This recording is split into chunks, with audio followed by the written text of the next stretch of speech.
Jones Gallup.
Welcome back to the DLP Bank pregame show. My name is David Rogers, voice and play-by-play man of the Bradford Tornadoes, right along with D. Byron Bagwell, the state's best color commentator. We're here high atop David Hurst Stadium, a.k.a. Tornado Alley, home of your Bradford Tornadoes. And looking around on the field, Byron, and right now there's no action going on. And I've just gotten our report, ladies and gentlemen, that this game will not start on time.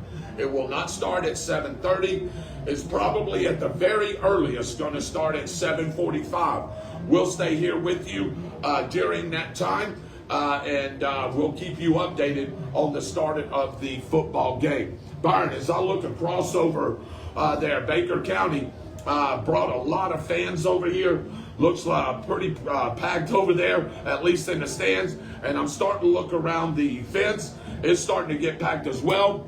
I'm looking down here at our crowd. It's starting to get pretty packed in here as well, as they were anticipating a game time of start of 7:30. So people were coming in here just a little bit later. As I look at the skies, there's some sun shining over here to our right, shining right down into the press box area. I see some blue and white skies, but over here to our right and to our left, I see some nasty clouds over there, Byron. Looks like there's some rain in there, but maybe, just maybe, it'll skirt around us, and maybe we can start this ball game at 7:45, 7:50. Yeah, that would be really good, David. You know, this is a rivalry football game, and it's always good to see rivalry football games.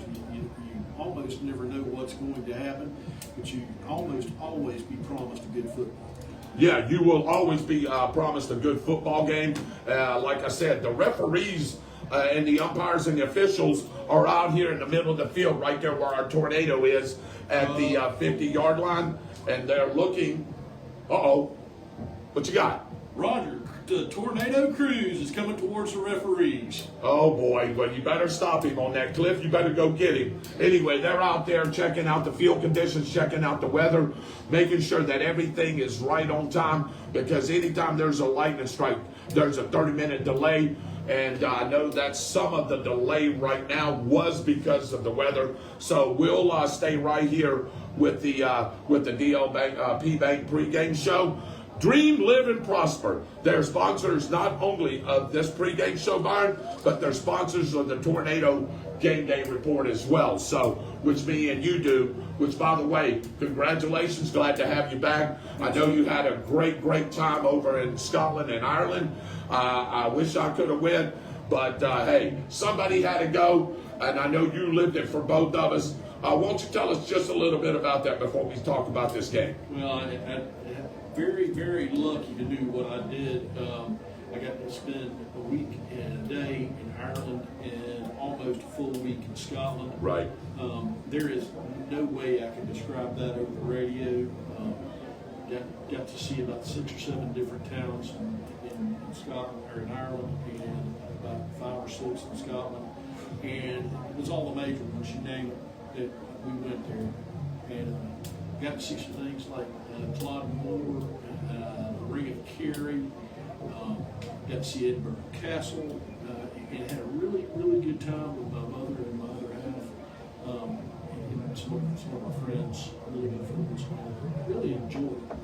Good. Well, I'm glad to have you back. Glad to have you back for Tornado football. As I'm speaking right here, and Byron was speaking, I see that the Baker County Wildcats have made it over to the far sideline over there, and it looks like they may be getting ready for some warm-up action here. So I don't see I do see some of the Tornadoes out here in the opposite end zone over here. So it looks like, Byron, we are going to have some football. We just don't know exactly what time that's going to be. But Tornado Nation and fans, I will keep you updated with that. Want to talk a little bit about last week, Byron. You know, you wasn't here for the sneak peek show. By the way, thank you, Chuck and Kevin at the Downtown Grill for sponsoring a great atmosphere down there. Chrissy, Ricky Thompson, and that staff is always wonderful. They help me out on Thursday night trivia and the other things that we do. So thank you very much. Kevin, you did a wonderful job producing that show, keeping us straight, directing it, and Chuck back at the station right there with those commercial breaks, just like he is for Tornado football. But I talked to Coach Rogers and Coach Staples, along with others, and he told me, he said, David, people ask me, why did I schedule the Cocoa Tigers for a preseason classic? Well, if you remember correctly, last year, Lake City, Columbia came over. We played them, beat them 7-0, and we were supposed to have a return game with them. But something happened there, and they switched it around a little bit. Lake City got to play Oak Leaf last week, lost to them 14-10, and we went down to Cocoa and lost to them 16-7, and I'll get into that here in just a minute. But Coach Rogers said something that was interesting to me. He said, David, people ask me, why did we play Cocoa? Well, if y'all all know, Coco's the 3-time defending state champions. As Ric Flair would say, to be the man, you got to beat the man. And you know who the man is right now? It's the Cocoa Tigers. And let me tell you, he did his hands like this. And Dave Holland was there. He said, I want to see if the Tornadoes, and he put the line right here, and he said, this is Cocoa. He said, I want to see if the Tornadoes are here, or here. Meaning, win the ball game, are we close, or are we still way off? Well, we went down there last week, 2.5, almost 2 hours and 45 minutes down there. Had a nice little crowd down there. That atmosphere down there, Byron, is electric. I wish you could have went. I can tell you there was fans upon fans. They treated us really well. They talked about highly of our football team. Coach Snyder, their head coach, had nothing but love and praise. And he said, I'm telling you right now, we're going to see those guys again in the third round of the playoffs. And I really believe what he said. And in that game, we lost that game 16-7, 3 field goals and a touchdown. I believe if Coach Rogers was standing here and he put his hand here, I believe, Byron, we're just a little bit below that threshold line. And I know what you're getting ready to say, because you can't beat the man until you cross that threshold. So we can't say we're as good as Cocoa right now. We have to beat them to say we can be even or above them. Well, David, what I'm going to say about really a preseason game, They don't count. Yeah, they don't count, number one, and football teams never show a lot of what they're going to do in a year.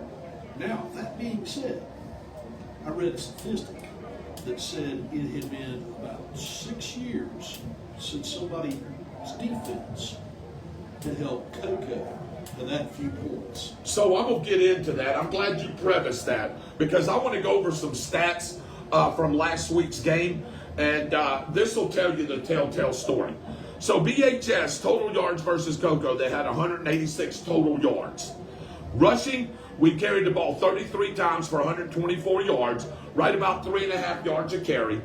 Ian Addison, which is one of our feature backs that'll be running the football this year, he had 14 carries for 48 yards. Kennedy, who is a transfer from Baker County, he had 8 carries for 32 yards. Jackson Parmenter coming in at quarterback, running that RPO that we talk about. And if you don't know what RPO stands for, run pass option, Parmenter carried the ball 3 times for 19 yards. Cummage, our quarterback, had 1 carry for 12 yards, efficient. Harris had 6 carries for 12 yards, and Kaysen had 1 carry for 1 yard. Cy Cummings, the sophomore quarterback that we've been talking about. Before he leaves, ladies and gentlemen, Tornado Nation and fans, this kid is going to be all world. He's going to be, if he can stay healthy, stay upright, and the Tornado offensive line each and every year can protect this young man, he is going to have a great career here. He was 10 of 20 passing, 1 interception, 62 yards. He did have a touchdown pass to Camonte Nixon, the transfer from Interlochen, the wide receiver, 6'4", right about 200 pounds. And he threaded that needle in that pass in between two Division I corners and safeties, and really looked good. He also took that ball and threw it away 3 or 4 times and left them a chance to play and live another down. If you know, in our previous runs, sometimes we would make, and no knock on anybody because all the quarterbacks we've had here was good. Sometimes we made that bonehead play, you know, where we try to create too much and don't live to play another down. But this young man has shown me something in his skill, his moxie, the way he learns, and going to these camps. Not only the 7-on-7 camps that Bradford Tornadoes won each and almost every one of them because we got great skill players, but also the quarterback camps that this young man has went to, and he's learning more and more and more. And I believe, me and you talked, and Cliff talked at dinner time tonight, how those guys, how he is going to be really good, really special, and I hope he shows it sometime this year. And what a great way to showcase that, except tonight against the Baker County Wildcats. Absolutely, David. And you take a look at Cy Cummings as he's warming up now. He's about 6 foot tall, and he probably weighs right at 160, 70 pounds. Yeah, right about 170. And so you take a look at that, and if he's that tall now, in 3 years when he's a senior, he's probably going to be somewhere around 6'3", 6'4". And he's probably going to weigh somewhere around 200 pounds. Yeah. And he's going to have 3 years experience starting. And David, this guy is already making throws that elite level college quarterbacks make. We saw that last year from him as a 14-year-old in some of those games where he came in as a backup to our quarterback last year. And Zach Polk.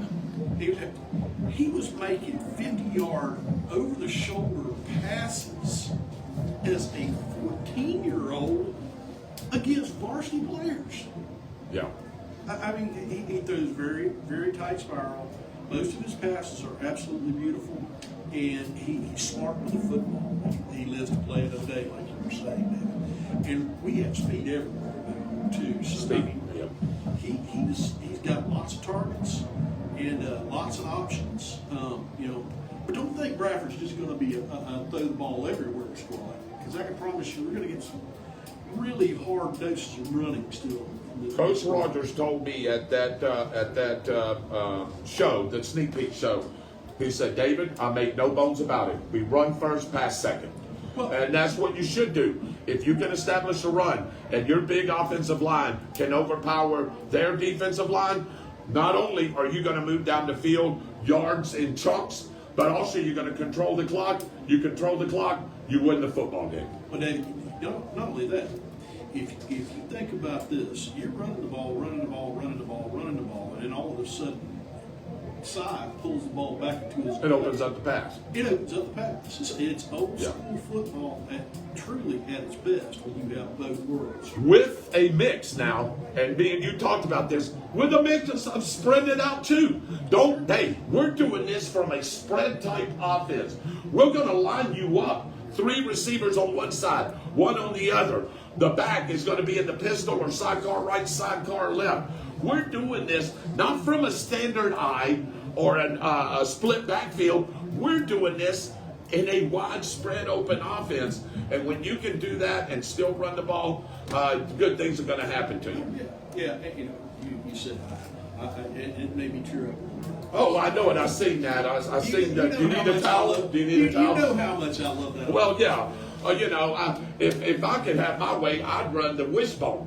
Hey, I'd get me 3 or 4 good backs, had 3 or 4 behind them, rotate in and out, and I'd just run the wishbone on you all day. And I would have Cliff Smelly quarterbacking it. This is from the Bradford Telegraph. He could quarterback it. Yeah, this is the same guy that was talking about the Notre Dame box along here. Well, I like the Notre Dame box too. year. I do. I like the Notre Dame box. That was run against me when I was a Pascagoula Panther back in 1978, 79, and 80. I'm giving away my age. But a team called the South Natchez Indians ran that on us all night long, and we couldn't stop it. We didn't even know where the ball was going. The center would hike it. Some guy would be calling the cadence, and he'd go to the running back to the right. He'd either run it around right in or throw it down the football field. Hey, got beat 44-0 with that. So it works. But anyway, this is a new football. This is a new football team and new football era. And I don't know what Cliff just said behind me, but Cliff needs a hush. So, what'd you say, Cliff? I said, well, it worked against you. Well, yeah, that was back in 1980 when all of us wouldn't have that kind of speed that we got now. But I tell you, if Cliff ran that offense, we probably wouldn't get but 2 yards out of it. But anyway, I'm messing with Cliff. But anyway, again, welcome to the DLP Bank pregame show. Dream, live, and prosper. They are the sponsors of the Tornado Game Day Report and, of course, the pregame show. Let's do this. The teams are out there warming up. Let's take our next set of commercial breaks. We'll be back to wrap up the DLP Bank pregame show after we take these timeouts on Eagle Country 106.3.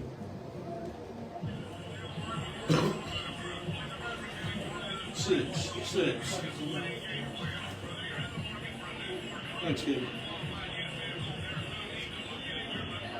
It's going to be Tony's, Gabe.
Ladies and gentlemen, the time is now. Everybody's back there waiting, coaching. Everybody's ready to kick the right off. We are going to have that fifth. We'll get those of you guys to watch if y'all want to take a look at the big screen.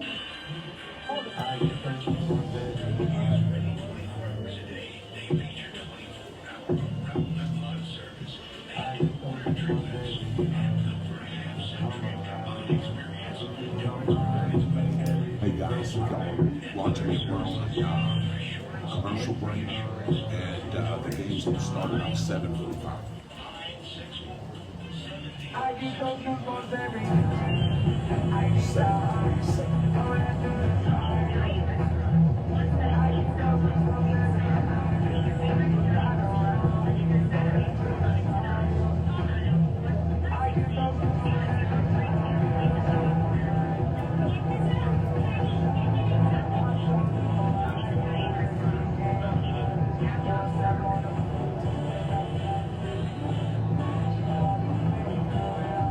Here we are, back to live action right here with the DLP Bank pregame show. Dream, live, and prosper. Sponsor of the Tornado Game Day Report and the DL Bank pregame show. I'm David Rogers, right along with Byron Bagwell. We're high at top David Hurst Stadium, a.k.a. Tornado Alley, for a big time game.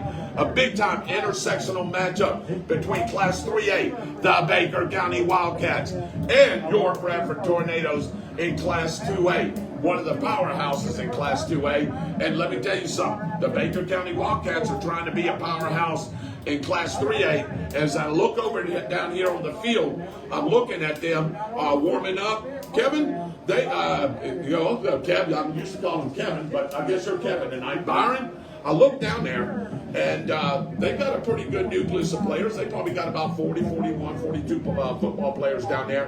And I look, they got some nice size guys, and I'm looking at their skill players. They look the part, and that quarterback is throwing the ball, of course, it's during practice, but he's throwing the ball right there on the dime and on a rope. Yeah, dude, he's throwing the ball on a dime on the rope. I just watched the field goal kicker kick a field goal that would have been good for probably 50. Yeah. Of course, that's not with pressure in your face either. No. But even still, with a leg like that, you got to give props there.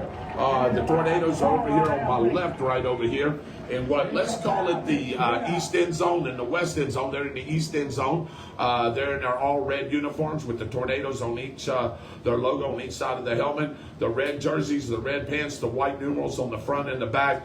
That's always a good-looking uniform, Byron. My favorite uniform really is that all red. And the Baker County Wildcats are in their white helmets, of course, with the Wildcats, and on each side of the helmet, the white jerseys with the piping and the orange numerals, if you would call it, and the white pants with no piping on those pants, Byron, but I have seen where they had that piping. So they're in an all-white look. If you look up from it from up top here, it looks like the Louisville Cardinals home uniforms when they wear the all-white at Louisville, doesn't it? Yeah, it does. It really does. Yep. There's another song that's like, I'm trying to remember who it is. I can't think of it off the top of my head. I'm busy trying to watch and see how good their skill position is. Well, they're really good, and I know they're good enough that they played the Hawthorne Hornets, which has been the Class 1A state champion, or rural state champions, for 2 out of the last 3 years, as Madison County won it last year. And they played them to a 19-13 ball game last week. And they told me that defensively, they're stout up front. They really stuffed up the run. Hawthorne beat them on some pass plays. That's what they'll try to expose the Tornadoes tonight as well. And because the Tornadoes stuff up the run. We only gave up 2 yards per carry to them last week, to the Cocoa Tigers. So they're going to have to diversify that offense a little bit, try to throw the ball vertical down the seams, and try to beat our corners and our safeties. And that's going to be a task in itself, because we got 4 guys in the back that are all world, and it starts with Jaquez Kaysen and Jordan Kaysen, the brothers, in the backfield there, along with 2 other guys. C.J. Carnes plays back there a little bit, and they can rotate players in and out of there, and definitely put pressure on receivers trying to catch the ball coming, either, like I said, down the seam on fly patterns, or even in the middle. If you catch it, you're going to get popped. Yeah, speed, more speed, David. And, that's Bradford's been known for it the last 4 or 5 years, and it's looking good again this year. And Baker County, I have a feeling, is going to have a tough time. And I don't want to jinx it. Right. This would make 7 in a row. Actually, 6 in a row. 6. Yeah. We got them 5, and I was just getting ready to say, they're trying to get off the snide, Byron. So we beat them 5 times in a row to include the playoffs. And then they moved to another class. They moved to Class 3A last year. So we only seen them during the regular season, which we beat them there. But they're trying to get that snide off their back. And Coach Kennedy and Coach Thomas have really held really close practices. Couldn't see a lot of their game film. Couldn't see a lot of things. And I can assure you, those are 2 smart coaches. Coach Rogers knows both of those coaches, and I am sure that they have game planned something that we have not seen that they're going to try to catch the Tornadoes on. Yeah. Good luck. Yeah. That's all I got to say. Yeah, it's going to be a tough task. And again, they're a good football team. We're not trying to deny that at all. They're definitely a good football team. They can play defense, as we see that they did against Hawthorne. But our team, you can see the size difference right there, Brian. If you start looking to the left and looking to the right. And our offensive line is probably an average in 280, 285, 290, maybe 300 across the front. And our defensive front is about 285, 290 across the front there as well. So the size comes into play, and it did against Cocoa too. And I'll give you some numbers on that as well, continuing on with the Cocoa conversation. So, receiving last week, I just wanted to hit. Camonte Nixon had 4 catches for 39 yards and a 21-yard strike from side coverage. Jaquez Cason had 2 catches for 21 yards. Elijah Lawrence, 2 catches for 3 yards. And Jordan Cason caught the ball twice, and he got tackled in the backfield for -1 yard. Here is the problem with Cocoa. Cocoa had 303 total yards. Rushing, 16 rushes, Byron. You didn't get a chance to see this, for 32 yards. Average of 2 yards a carry. I will give you a quiz, Tornado Nation and fans. Over the last 3.5 years, what is the average yard per carry that the Tornadoes have given up? Probably somewhere right around 2 yards. Okay, you're going to say right around 2 yards. I wonder what Kevin would say. Anyway, 2.74 yards per carry. Over a 3.5 year span. People cannot run the ball against the Tornadoes. Has some teams done it? Yes, some people has exposed. But not that big yardage. You know what I'm saying? And even when we played Cocoa beat us through the air. That offense is hard to stop. Everybody has said it. We've seen it firsthand. I've seen it 3 times now. You've seen it twice. But anyway, passing, they were 23 of 39. That kid, Champ Smith, he's going to be all-world down there too. He's going to be the next quarterback to go to Texas or Texas A&M or Oklahoma or somewhere. He was 23 of 39. He's a transfer from Spanish River. 23 of 39, 1 interception, 271 yards, and a 41-yard touchdown pass, which was really the difference in the game. And they dink and dunk you, man. And it's hard to stop. But if you can stop it for a couple of yards each time, that's almost like a rush, getting 2 yards on a rush. And that's how you have to wind up beating. There's a formula for beating them. And one of the formulas is, ladies and gentlemen, Tornado Nation and fans, is you got to score more than 14 and 7 points. You cannot beat them scoring 14 or 7 points. Byron, you can sit there and decipher it, and I'm telling you, you're not going to beat the Cocoa Tigers scoring 14 or 7 points. Well, They're gonna score. if you're rushing 148 yards, David, it better be 148 yards and 2 touchdowns. Oh, for sure. Yeah, it's got to be. Beat them like that, look, Cocoa's really good football. There's no doubt about it, and I look forward to seeing Bradford play at the end of the year in the playoffs, because I think that's coming. I'm not trying to get ahead of ourselves with No. County tonight, because this should be a really good football game, like I was saying before. Rivalry games are always that way, and some people say, how can Baker County be our rivals? Baker County has been our rivals since the beginning of Bradford County football. You know, them and Platte were 2 of the ones that I remember most when I was young in Bradford County. Just 2 football teams hated each other, and the games were always good because now Bradford's had Baker County number, and I'm interested to see what's going to happen tonight, because we've got a new squad, we've got new players on both lines, new offensive players, defensive players in the back.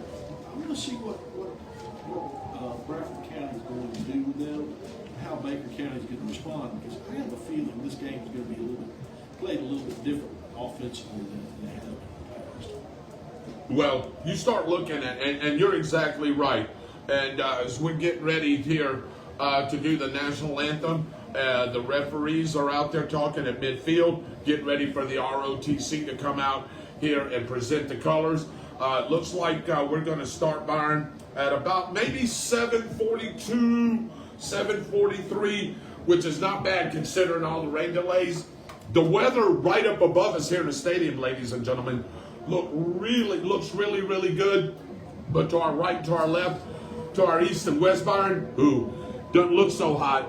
Not so bad to the east, but to the west over there, hopefully it don't come across, and we ought to have a pretty good football game tonight. Yeah, we should. You know, it's like Sound like a broken record, man. Robert, games always are. Yeah, Baker County, like I said, lost to Hawthorne 19-13. Hudson registers their quarterback. He's been the trigger man for the last couple of years. He's a senior leader. He'll come out here and do a good job. And we're going to call a lot of skill players for them guys tonight as well. So I want to see what the game plan was for the Tornadoes, for the Baker County Wildcats. And I want to see if the Tornadoes really didn't showcase everything last week. I personally think that they didn't. I think that there were some plays there that they didn't want Baker County to see, and there were some plays there that they didn't want Cocoa to see. And you still play those guys 16-7. I know that they replaced 10 players on the offense, but those 10 players, Byron, had gotten playing time or transferred from somewhere else. Hey, they had experience. And that defense, they didn't hardly lose anything off of that, and it's ferocious. And you only lose 16-7? That's a pretty good showing down there, and I think that's why the respect factor is between both of those teams. You're listening in to the DLP Bank pregame show, Dream, Live, and Prosper. Sponsor of the Tornado Game Day Report, which you heard this morning, and the DLP Bank pregame show. Get ready to present the colors. Let's do this. Let's take our final commercial breaks of the DLP Bank pregame show, and we'll be right back with the kickoff after these timeouts right here on Eagle Country 106.3. 4, Kevin, 4. It's going to be the chiropractic injury.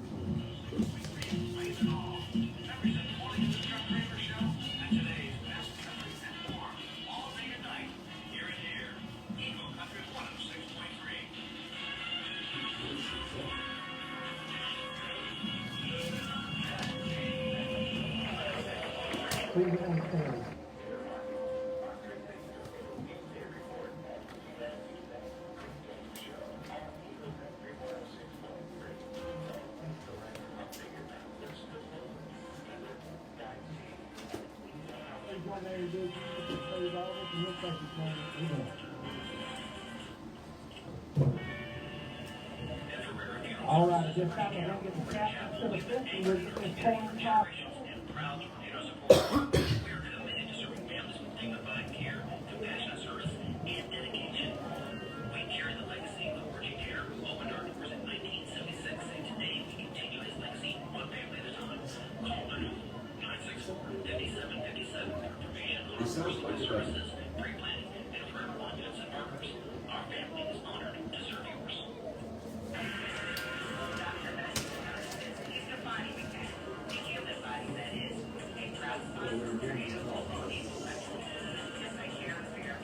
Last one, right? This is the last one that the League One left to call.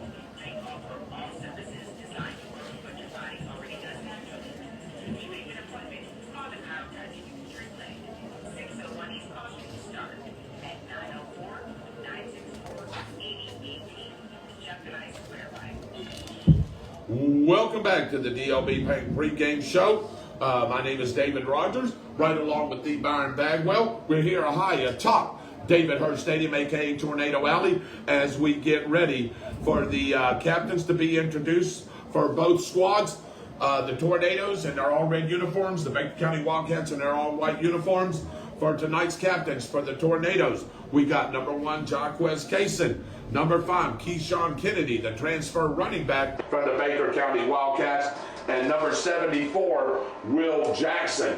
They will be your captains for tonight. And for the Baker County Wildcats, trying to get some numbers over there, Byron. Can you spot any numbers? 62, 61, and 6, David. 62 is Ben Davis. 61 is Fisher Taylor. And who's the other one, Dave? 6. Number 6, that's Hudson Register, their quarterback that you'll see that I was talking about. He's going to be their trigger man tonight. And we're getting ready for a great, great ball game. Again, welcome in to the DLP Bank pregame show, and we're getting ready for the kickoff here in just a couple of minutes. The weather is holding off all right now. We have a little bit of a delay as we're looking at 7:41 right now. Looks like kickoff may be at 7:42, 7:43. It looks like the Baker County Wildcats are going to receive. Did it, Byron? I think They won the toss and deferred. they deferred. Okay, so the Tornadoes will get the Orange. Yes, correct. Moving left to right on your radio dial. The teams are getting ready to come onto the field right now. As you can hear, Byron, can you feel it? It's rumbling, stumbling time. And you can just feel it up underneath your feet here. It's electric. It looks like they're standing room only, Byron. And there goes the Baker County Wildcats. And their fans are going crazy over there as they're taking themselves on the visitors' side of the field over there. And we're waiting on our Tornadoes to come running out here, Byron, and electrify this place. Where's the cowbells, David? Well, I think they're down there somewhere because I heard a couple of them. And our stands are packed, Byron. The red seats are almost full. The cheerleaders are doing their tumbling. And the cheerleaders over here is getting our people fired up, our guys and our fans fired up. And it looks like, can't read that sign there. Touchdowns are free at the where? Better DC. Yep, there you go. So here we go. Just a couple of minutes away from kickoff. You've been listening in to the DLP Bank pregame show. I want to thank them for being a sponsor again, Byron. They do it Tonight, from the end zone to the fan zone and all seats in between, this is your home for the local sporting update, featuring the voice of the Bradford High School Tornadoes. Welcome to On the Spot. Look at the fireworks going off over there. The scoreboard is going absolutely crazy. And here we go. We're getting ready to put toe to leather. And Byron, I think this year we got us a kicker. He's a transfer from Keystone, and his name is Tyler Sapp. Really? Tyler Sapp will be our kicker. He's number 18. The Tornadoes will receive, moving right to left on your radio dial, as number 11, Kason Scott, gets ready to put toe to leather for the Baker County Wildcats from the 40-yard line right at the center of the field. And back deep is a couple of dangerous return men, and one of them is number 1, Jaquez Kason, and the other one is Chase Phillips. Well, you also got... And number 2, his brother, Jordan Kason, back there. And that's a whole lot of speed on the return right there. And if he kicks it short, number 6 right here, standing right there at the 30-yard line, that's Elijah Lawrence. We've seen what he can do as well. Jackson Parmenter's on the other side of that, too. Yeah, Jackson Parmenter, which I talked about as well, the transfer from Keystone Heights. Here we go. Y'all ready for some football? It's Mojo football time. We're ready for some Tornado football. Opening game of the season 2025. Toe to leather right here. Kason Scott getting ready to kick it from his 40-yard line. He says, hey, give me the ball. Here we go. Let's tee it up. We're ready. They may spot him a half a yard, and he'll be right about the 40-yard line. That's great pursuit there by the Tornado defense. That front four, as I told you, doing their job. The whole entire Tornado defense, David, you couldn't actually call a number for that. There were so many red shirts in there tackling. Yeah, 25, Harvey L. Lee from the defensive end position on the left side was in on that tackle, spearheading. Second down, let's call it a long 6. The first down line is going to be the 35-yard line. David Rogers and Byron Bagwell here with you. 2 receivers to the right, 2 to the left. Sidecar left is his running back. Registering the shotgun. The Tornadoes showing pressure, and they're coming, and they're going to get him back at the 50-yard line. And what a loss of about 8 yards, as Register didn't even see that coming. Great pressure up the middle. Man, Cohen, I'm going to mess this young man's last name up. Siafi. Cohen Siafi came from his middle linebacker position and just burst through the line, basically untouched. I don't know what the running back was doing there. He's a transfer from Phenomen Island, and you know who else was in there? The second team All-Stater, Danny Torres, up on the front line there on the defensive tackle position. Here we go, 3rd. And from here to Baker for a first down. They need 14 yards. And there's a timeout. And the Tornadoes are going to call it right here as they need to see something that they like. Let's take one with them. We'll be right back after these timeouts on Eagle Country 106.3. Give me 2, Kevin. Give me 2. Come in or stay in your vehicle and use the drive-thru at Madison and Stark. That's Madison Street Pharmacy. Your health clerk pharmacy. At 395 West Madison Street. They're open at 8 tomorrow, so you can take care of business without exceeding your car. Start your weekend right. John Warren at Madison Street Pharmacy say, stay safe.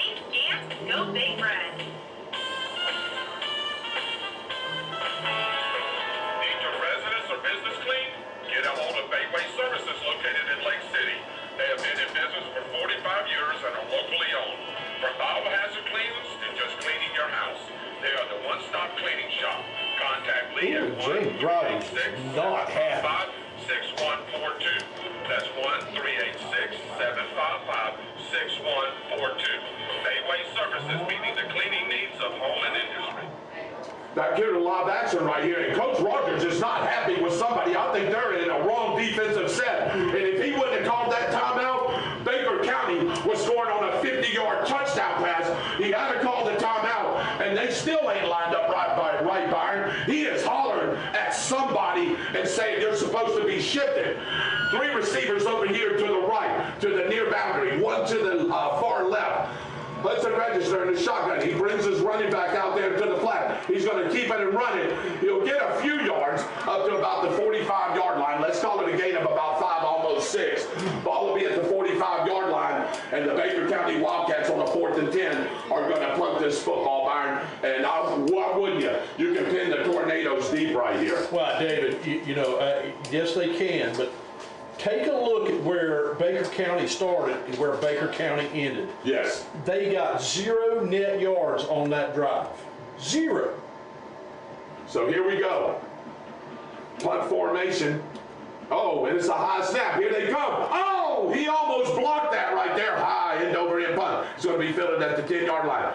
And he's trying to make people miss, and he does it at 50, to the 20, to the 25, to the 30, to the 35, to the 36-yard line. What a beautiful return. No flags, and that's a 23-yard return. Beautiful play, Byron. He had the lane, then he took it to the outside and just tiptoed down the sideline. What a beautiful return all the way to the 37-yard line. Yeah, David, he juked one guy and then came back to his left down at the near sideline and just put on the speed and had a great return when it looked like there was nothing there to be returned. All right, second possession here for the Tornadoes. 9:20 left in the first quarter right here. Only about 2 minutes and 40 seconds gone by, and both teams have had the ball at least once. This is the second drop for the Tornadoes, moving right to left on your radio dial. He brings his receiver in motion, gives us his running back. Beautiful run to the 40 to the 41-yard line. That's a great pickup of about 6, almost 7 yards. And guess who that is, Byron? The big back right there. Gino Addison's brother. You want to go ahead and give his name? That would be Mr. Ian Addison. Yes, sitting in the pistol. And Byron, he looks like he's put on some size this last year, hasn't he? Absolutely, and he doesn't look like he's lost any speed either. No, he hasn't. 3 receivers to the right, 1 to the left over here, and that's Kaysen. Got press coverage one-on-1 with number 26 out there, and that is Jaden Mosley. Let's see what side coverage decides to do. Gives it to Addison again, right around the right side, and he'll have his first down, Byron, as he needed to get to the 48-yard line. I think he got to the 49-yard line. Needed what, Byron? Needed about 6, and he got 7. 7. They're saying it's 3rd down. What is that? They're going to mark him a little short right there, Byron. To me, it looks like he got past the 48-yard line. They're marking the ball at the 47, 31. Trip receivers over here to the left. 1 to the right. Side coverage in the shotgun formation. Pistol is Ian Addison. Give it to him again. Feed the big man. They're going to bust up the middle. He'll have his first down and more. He needed 1, and he got 3 as the ball is across midfield on the far hash, and that'll be a Tornado first down with the clock moving. 8:10 in the first quarter, and count it down. They're saying they got right to the 50-yard line. He did. Yeah. It was right to midfield. 3 receivers to the left, 1 to the right. Here we go. Side coverage, looking. Just throw the ball away, son. Yeah, there you go. And that's what he did last week at Cocoa. That's great pressure right there by number 13. Taz Kinghorn, as he was coming from his linebacker position and flush side coverage out to his left. And that's the wrong way for you want to flush him out, because he has to throw that ball across his body. Well, David, that is a very dangerous thing for their linebackers to do, is key on him, because all it takes is somebody coming across the middle in that space, and he's got a strong enough arm to throw it all the way across the field to him, David. 3 receivers to the left, 1 to the right. Addison going into the flat. They're coming again, and he throws the ball away again. No, well, actually, he high pointed it to one of the receivers, and Byron caught it. Oh, and he intercepted it, Byron. Wow, what a play. He high pointed it, and then when he did it, he brought it back down, and the defensive back intercepted it. What a beautiful play right there, and that's the second turnover. Cy Cubbage, 0 for 2 tonight with 2 interceptions. David, I don't. He needs to take off with that ball, Byron. I'm not sure you can blame Cy for that one though. That was one of those fluke plays where it went off of the receiver's hands. Well, he was trying to throw it out of bounds. Yeah. And then the receiver went up there and high pointed it. When he did, he would have came down with it, and it just went off his hands, and it tipped right into the defensive back's hands. Great defense by the Baker County Wildcats.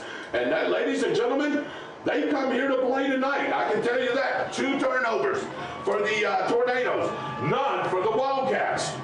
Register in the shotgun position. He gives it to his running back. Oh, and he fumbled the football. Register's going to try to run it. And Byron, he actually made something out of nothing because he should have lost 3 yards, and he actually gained a yard up to the 49-yard line. Great play by Hudson Register. Well, yeah, David, the running back just got absolutely demolished in the back. 2 yards. And he fumbled the ball, and then Register picked it up and made something out of nothing for about 1.5 yard, 2-yard gain. That was a heads-up play by him. That's what happens when you got a senior quarterback, Byron, and he's been in your system for a while. That's the difference between a senior and a sophomore sometimes. And Register's been in this program. He stayed with it, and that's why he's their quarterback. He's their trigger man. Look at this setup right here. 2 receivers to the left, 1 to right here to the near boundary. You've got sidecar left, the running back, and also in the pistol gives it to his running back. And he's running hard, and he runs over 1, and he leans his way in to about the 47-yard line of the Tornadoes, so they'll be in positive territory. And that's number 17, Danny Torres, who we talked about from his defensive tackle position, making a nice stop. Danny Torres is a transfer from Miami-Killian High School, where he was a star down there as a sophomore, and now as a junior, he's coming up here and says, I want to play for Bradford County. Yeah, David, and that's a great addition on your defensive line. Big kid. A really big kid, Yeah. and he's got the experience playing some really, really good football teams. 3rd, and let's call it a long 5. They need to get to the 43-yard line. Ball just outside the 46, almost the 47. Tornadoes showing pressure. And did they move, or did they call a timeout? Oh, delay the game. I looked at the clock over here, Byron. Somebody must have been keeping it because that clock never moved. Yeah, David. Wow. I don't know if you Maybe it was this one, David, as I seen it from. I don't know if you've noticed this, David, but they have literally netted about somewhere between half a yard and a yard worth of offense in their 2 possessions so far, David. Here we go, 5 down linemen as the linebacker creeped up. Now he's going to creep back. Here we go, looking, throws a quick pass out there. And boy, that was almost intercepted. And the receiver tried to high point it. Number 5 right there, Hudson Hodges. And he tried to go up and get it. We almost intercepted it. But that's 2 possessions, Byron. 2 punts for how many yards? Half a yard. About 2. Yeah, half a yard. We'll give him a half a yard. I can tell you, Sean Kennedy he's going to tell his quarterback when he goes back to the sideline. Yes. Don't do that again. Don't do that again. Because I got drilled right in the chest. And Hudson Hodges is going to say, bring that ball down some too. Nice spiraling kick, Byron. High. He's going to fair catch it right there at the 20-yard line. That's a smart play there by our return man, number 3 there. It looks like he's got some wheels and some speed as well. It looked like a little bit of kick-catch interference there. It did, but the refs didn't throw it, so we'll start moving right to left at the 20-yard line with 5:30 left. Tornadoes having the football coach Rogers over there talking with them, Byron, and saying, hey, let's settle down, let's run some offense. I'd like to see them, Byron, run the football a little bit more. Ian Addison and the running backs have had great success running the football. What'd you say? What did yours say? 3 yards in a cloud of dust. Let's do it, and then open up that pass. Or David, just have somebody come out on a little swing pass 3 yards later. Get Cubbage in a rhythm. Yeah. Instead of having him run for his life, get the ball out of his hands quickly to a short pass. Get him in his rhythm. Run the football too. And then after you loosen that defense up a little bit is when you can do what they've been trying to do. Then you can throw the ball down the seam. Or you can throw it in the flat, wherever. But definitely you can throw it down the seam if you loosen that up. Because why? Those safeties and those corners are going to come up for tight coverage. and cover their area and looking for that run, and then you can run right beside them. Three receivers to the right, one to the left. Kaysen on a 1-on-1 matchup gives it to Booker there, and he's going to get swallowed up for a 3-yard loss. And that was Keyshawn Kennedy, the transfer for Baker. And I know that felt good to those guys to tackle him that behind the line of scrimmage. And Byron, I will say this: the Baker County Wildcats defense is fast. Yes, very it is. fast, moving laterally, beautifully. I've never liked that run to the short side of the field. Yeah. You know, I'm not the coach either, but that's okay. 3 receivers to the right, 1 to the left. Here we go. Cubbage looking, and throws the ball just away right there. He thought Kaysen was going to come back up the sideline here, and he just threw it away. And Cy Cubbage looks a little bit rattled right now as the game and the Wildcat defense looks just a little too fast for him at this moment. David, Cy should have taken off. He picked up 3 or 4 yards and then slid. And then not get hit. The middle of the field was wide open for him to do that in. If you're just now joining us, 4:40 left in the first quarter. This is the 3rd possession for the Tornadoes. This 2 turnovers, 2 interceptions by Cy Cubbage. No score as we've held them to at 54 right there. Just jumped off sides, and that's going to be 5 yards for the Tornadoes. So that loss is going to look just a little bit better, Byron. And that was number 54, Anthony Williams, the defensive tackle, jumped off sides. So this is going to be 3rd and manageable. This is going to be 3rd and a long 6, almost 7 yards for the first down. They need to get to the 30-yard line. Ball on the 24-yard line on the near hash. 3 receivers to the right, 1 to the left. Ian Addison. Here he goes. He's got plenty of running room. He needed 6, and guess what he got? He got 8, almost 9 yards, and that's a Tornado first down. And that's why you have a big running back like Addison, or was that Kennedy? I think that was number 5, Kennedy, on that carry. And Kennedy almost broke that. He had one person to beat, and he just could not escape the arm tackle. Keyshawn Kennedy in at running back for Ian Addison. Keyshawn Kennedy, pretty good size as well. David Rogers, Byron Bagwell here with you at David Hurst Stadium. Opening quarter of the first game of the season for the Tornadoes as they're playing the rivals, the Baker County Wildcats, and there goes Kennedy again. And Kennedy just punished somebody all the way to the 42-yard line. That's another carry of about 8 yards. And Kennedy right now is showing some good, strong running. He's just going up right tackle, left tackle. He's just letting the line do the work, and then he's punishing people after.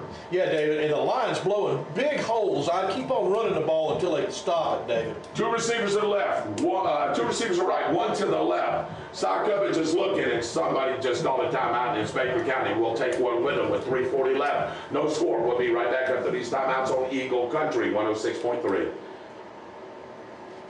Give me 2, Kelly. Give me 2. 1371 South Walnut Street, Unit 700 in Stark. As you were flavor from first bite to last call. Enjoy these specials. 99-cent wings on Monday, $8.99 burgers with a side on Tuesday, and happy hour. That's from 3 till 7 Monday through Friday. Totally owned and operated. It's Nick's Wings and Grills for wings that day. Roberts Insurance, headed up by Scott Roberts, agent owner, and Lauren Thompson, agent. Star Keystone Heights in Middleburg is your healthcare marketplace enrollment center. Contact them for assistance with your healthcare and Medicare insurance needs. Don't talk to strangers. Talk to Roberts Insurance. They are here for you. They deal with auto owners insurance, Allstate, Progressive, Safeco, and many others. Roberts Insurance, Star Keystone Heights and Middleburg. He gives the ball to Kennedy again, and he explodes. 1, 2, 3, 4, 5, 6, 7. Baker County Wildcats trying to get him down. He needed 2, and he got 8, and that's a Tornado first down as they'll mark the ball at the 48-yard line. And Kennedy right now is a man possessed. Give him the ball, David. Feeding the rock. Let the big man eat, and that's exactly what he's doing. He's picking up 5 or 6, 7 yards in a chunk. 3 receivers, slight to the right on the far boundary. 1 over here to the near boundary. Gives it to him again. This time he spins around to the 50. Oh, and he stumbled over the turf monster. Or he was gone down the sideline. They're going to mark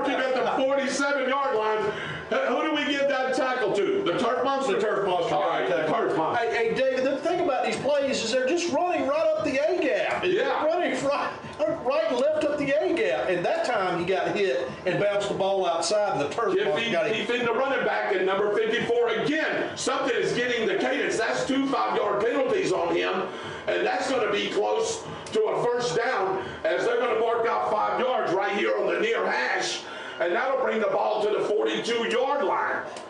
And now that's going to be second and less than a yard for that first down. And guess who's in the ball game now? Give Kennedy a breather. Bring in Ian Addison. Well, I need to take a little bit of page out of what Kennedy's doing. Yes. There is massive holes opening up on the left and the right-hand side of our center. And he just needs to run right up the A gap. I mean, man, is that offensive line playing a great game right now, David. They're just blowing holes in the middle of that Baker County defensive line. Byron, the side judge and the umpire came here, and I think they're talking that this ain't a first down. And I think it is, but I don't. Let's see. Yes, first down. They just changed it. Yeah. Yeah, it is a first down. He didn't have to move the ball. I thought it was, but I wanted to make sure. That's a tornado first down. 2:45 left. In the first quarter, no score, but the Tornadoes are driving. They're in positive territory at the 42-yard line. Big-time sellout game here between two arch rivals. The Baker County Wildcats invading David Hurst Stadium, a.k.a. Tornado Alley. David Rogers, Byron Bagwell here with you on the call. Big Kevin and Chuck Kramer back at the station turning those knobs for you to bring you this radio broadcast. Shotgun snap. Stock Cummings looking, boy. He's getting pressure. Now he's going to go. He's going to take off to the 40, to the 35. That's all the way to the 32. And that's what you do, Stock Cummings. When it's not there, take off, get in that open space, and you gain almost 8 yards right there. And that has been open, Byron. Even when he threw those 2 picks, like you said, that was opened up the middle. This time it was opened up on the left side. Yeah, and what it also does, Dave, is it shows the defense that he can do that. And some of that pressure that they're putting on him will disappear so they can spy on him so he doesn't pick up those yards, and then the passing game will open up. Second and long 2. Let's call it almost 3 for the first down. They need to get just inside the 32-yard line. Brings the man in motion. Gives it Ian Addison up the left side. And he punishes somebody all the way to the 25. And let me tell you who he did punish, because that young man looks wobbly. And that's number 15, Dylan Rollerson. Hey, he may have a concussion after that one. Yeah, wow. He walloped him good, David, that's for sure. Ian Addison with those legs and that leg drive. My goodness. That's a Tornado first down inside the 26. Gives it to Ian again. Ian just keeps driving his legs. He'll lean forward inside the 25. He'll gain a couple of yards there. Still positive. And the Tornadoes are on the move with a running clock right here in the first quarter. 140, 141. Actually, 139. David Rogers, the Byron Bagwell here with you. Right here at David Hurst Stadium, Byron. What a great opening quarter. The Tornadoes finally getting something going here. And he jumped again. Byron, this time it wasn't 54. That time it was 62. And that snap count of side coverage, let me get 62's number right here. That's Ben Davis. Ben Davis plays both ways. Poor Terrence Slocum. And Terrence Slocum, yeah, I was just going to say it. Terrence Slocum got the end of that. But anyway, that's 5 yards. It's going to be second and a short 4 for the first down. Here we go, gives it to Ian Addison. Ian Addison leans his way forward to the 17, possibly to the 16-yard line. They are in the red zone. The Miracle Automotive towing red zone. What happens, Byron? Don't pray for a miracle. Call miracle. That's right. Hey, Miracle David, Automotive red zone. Yeah, just let them keep on running the football, David. You see their hands on their hips. This type of football wears out defenses, and you know you've got third down and about somewhere between a yard and a half, something like that to go. Even if you don't pick it up and you don't lose yards. We have a field goal kicker now that I think we could try something like that, but it's too short to even try a field goal. I have to go for 2 downs right here. Oh boy. No. And a bad snap will cause that right there. It may be field goal time here, Byron, as he lost 4 yards. Yeah. So it'll be 4th and 5. Back to the 20.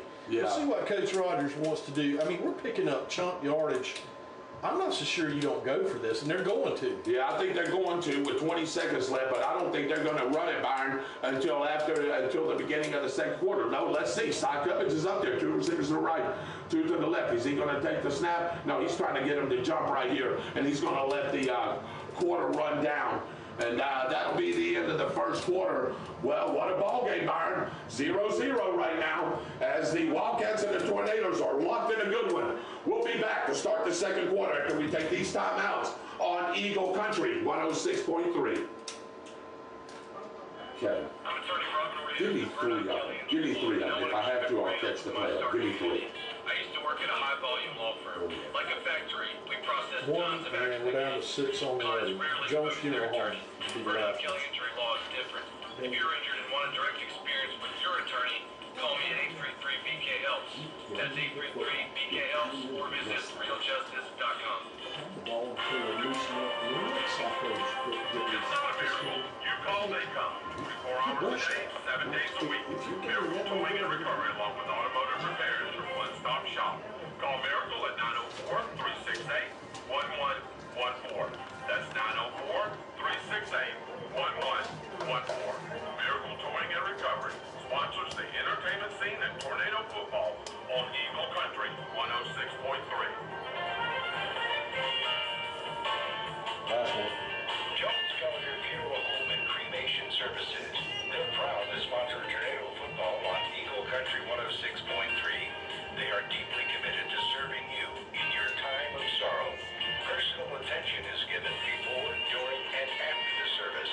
Jones Gallagher Funeral Home, Stark and Keystone Heights. Go Big Red.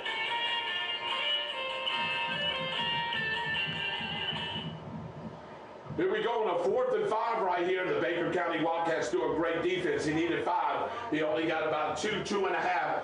And the Baker County Wildcats will take over. Byron, I would have loved to see number 15 come out there. Not 15, excuse me, 18 to kick a field goal right there and put us up 3-0. You take the points when you got them right here, especially in a tight game, which this one looks like it could be. I don't know. It was a good call either way. I would have taken at least let him tip the field goal. Yeah, David, you know, your running game is working the way it is. I get why Coach Rogers did that, but you also left them in really bad field position. The way our defense is playing, you got them down on their own 19-yard line. You know, I mean, they haven't done anything, David. I think they have maybe 1 yard of total offense. Or yeah, I think so. Yeah, maybe 2, maybe 3 at tops. 3 receivers to the left, 1 to the right. Register. Shotgun. Now he gives it to his running back. And he gets punished after a 2-yard gain right there. Welcome in. Jackson Parmenter, number 17 right there again. The guy that I've been talking about, Danny Torres. My goodness. 23, Jonathan Andrews.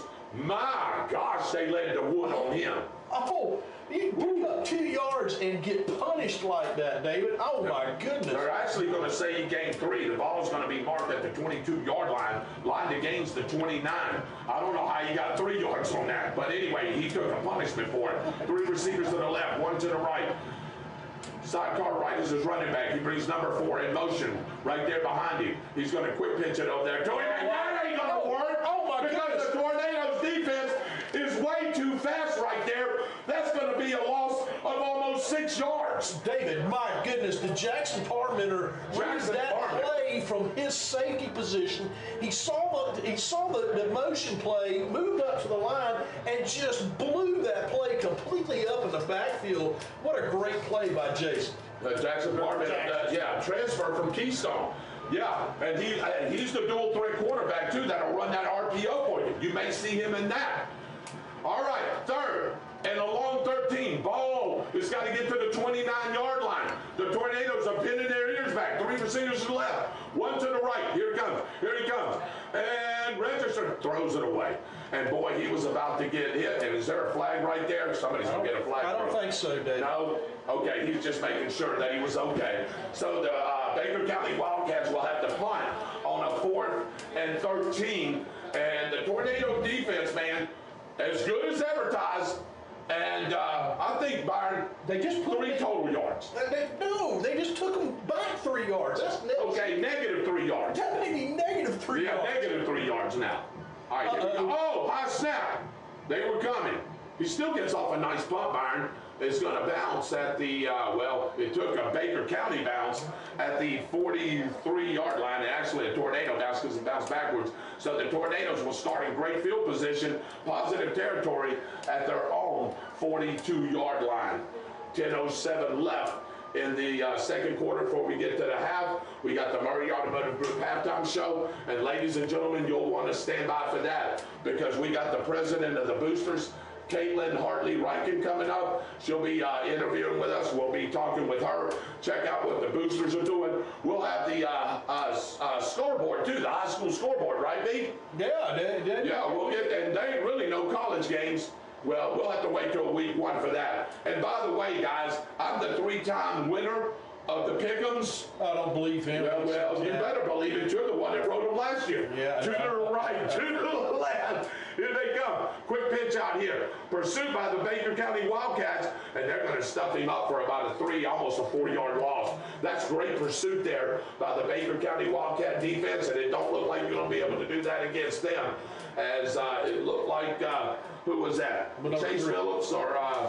one of them is number 3. There's 2 number 4s there. Not sure who number 3 is. I figured it's either Phillips or Sanchez. Yeah, it's got to be one of them. One of them there.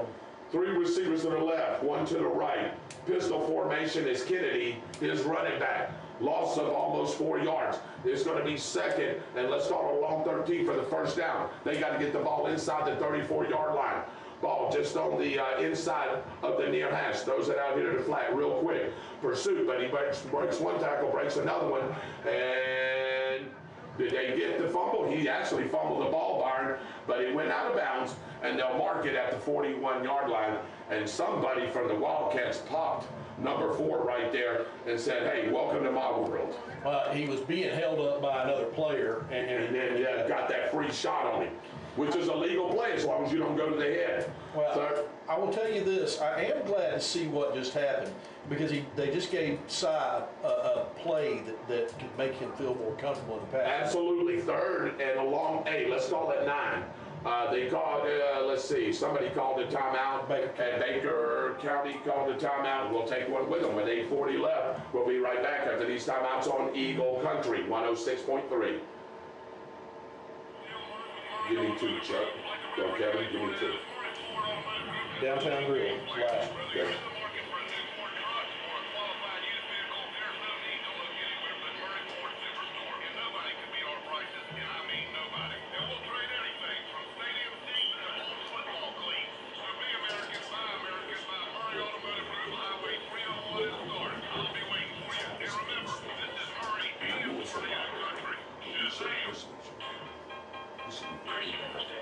Defense. Invite you to come in anytime. There's a special going on. Enjoy their food and drink and follow all the sports on their many TVs this weekend. Wednesday evening bingo with Lynn Starling. Come by Thursday evening for trivia with David Rogers. The Downtown Grill, proud to sponsor Tornado football on Eagle Country 106.3, located at 301 East Call Street in downtown Stark. 3rd and a long 9 here for the Tornadoes, moving left to right on your radio dial. Let's see what they dial up. 3 receivers to the right, 1 to the left. Gives it to his running back, runs up the left side, and he's going to keep going, and he's keeping going all the way to the 25-yard line. Nice 17-yard run. He broke 1 tackle, 2 tackles, and 3 tackles, and boy, that was a great run and way to keep the momentum because, Byron, I think if we don't get that right there, I think we punt it and try to pin them deep. But right now, the Tornadoes are threatening to score. Ball on the 24-yard line. 3 receivers to the right, 1 to the left. Gives it to his running back again. Going around to the right side. He's got room. Makes 1 man miss. Makes another man miss. And that's Kennedy all the way to the 11-yard line. Another 13-yard gain. Byron, 2 carries for Kennedy, 30 yards. David, I'm going to tell you right now, they've been running up the A gap, and both of those went off tackle that time, and they caught them by surprise. They caught them leaning one way the first time, and that was just pure Kennedy following his blockers that time and finding the open. That was very good vision by him. Kennedy, 2 carries, 13 yards on this drive. Now you bring in the other back, Addison. 3 receivers to the left, 1 to the right. Ball on the 11-yard line on the near hash. Sokovich looking for the play for Coach Rogers. He says, run this. Here we go. The Baker County Wildcats showing pressure. Now they back off. Ian Addison up the right side. Punishes people, takes it all the way inside the 6-yard line. They are in the Miracle Automotive Towing red zone for the second time. Don't pray for a miracle, call miracle. Right. Hey David, what about sneaking Ian Addison down the middle of the field right here? I thought that. Runs. Yep. I thought that, like a little jump pass or dump pass right there, because the linebackers are shifting up, Byron. Now they're playing a little bit back, but you got that free safety roaming. But he's just going to give it to Addison. Addison's going to punish people, and that line keeps it driving. Is he short? He's short. He's short. He's down inside the 1-yard line as he pushed the ball forward for about 4 yards. David, they can still make a first down and not score I a ain't so touchdown. sure they don't have it. They're going to call it third down right here. Let's see if it's first and goal to goal. They're saying no, Byron. Third, and probably need a couple of feet. They can get a first down inside the 1. Just another A-gap run, David. Just another A-gap run. Full house backfield. Kennedy and Addison gives it the number 1. Touchdown. And that's a tornado touchdown right there. Actually gave it to Jacquez Kaysen. He will line up in the backfield. Just straight power run. Ian Addison opened up the hole right along with the center. That's a tornado touchdown. 1-yard TD run by Kaysen. 6-0 Tornadoes with the point pending. And Byron, this is what I want to see right here. That was a great drive by the Tornadoes. Now I want to see if Mr. Sapp is good as we've seen him during the warm-ups and what I've seen last week. He kicked a 44-yard field goal and just hooked wide left. He's got the leg. Placement down, kick up. That kick is good. Yeah, that kick is good. And you know what? I can tell that young man right there, Tyler Sapp, he's got a leg on him. Yes, he does, David. He does. And with 6:31 left, the Tornadoes strike first. It's the Tornadoes 7. The Wildcats nothing. We'll be right back after these timeouts on Eagle Country 106.3. Give me 2, Kevin. Give me 2. Friday Night Lights mean one thing, tornado football. I'm Max Norton, president of Norton Telecom and English Farmers. I'm the sponsor rep for tornado football, bringing the community together under those Friday Night Lights. Since 1983, Norton Telecom and English Farmers has been your trusted name for telephones, alarms, cameras, and networking. Call us 24/7. It's open. It's open. It was actually open right there. Oh, I didn't need to, but it was open. Yeah, I mean, you get that much push up the middle, why not? This is David Rogers, voice of the Bradford Tornadoes. R&B Fence Incorporated is here for you. Everything from chain link to wood installs and repairs. With over 40 years of combined experience, R&B Fencing offers free estimates. Call 904-964-5283. That's 904-964-5283. Check them out at rbfence.org and like them on Facebook.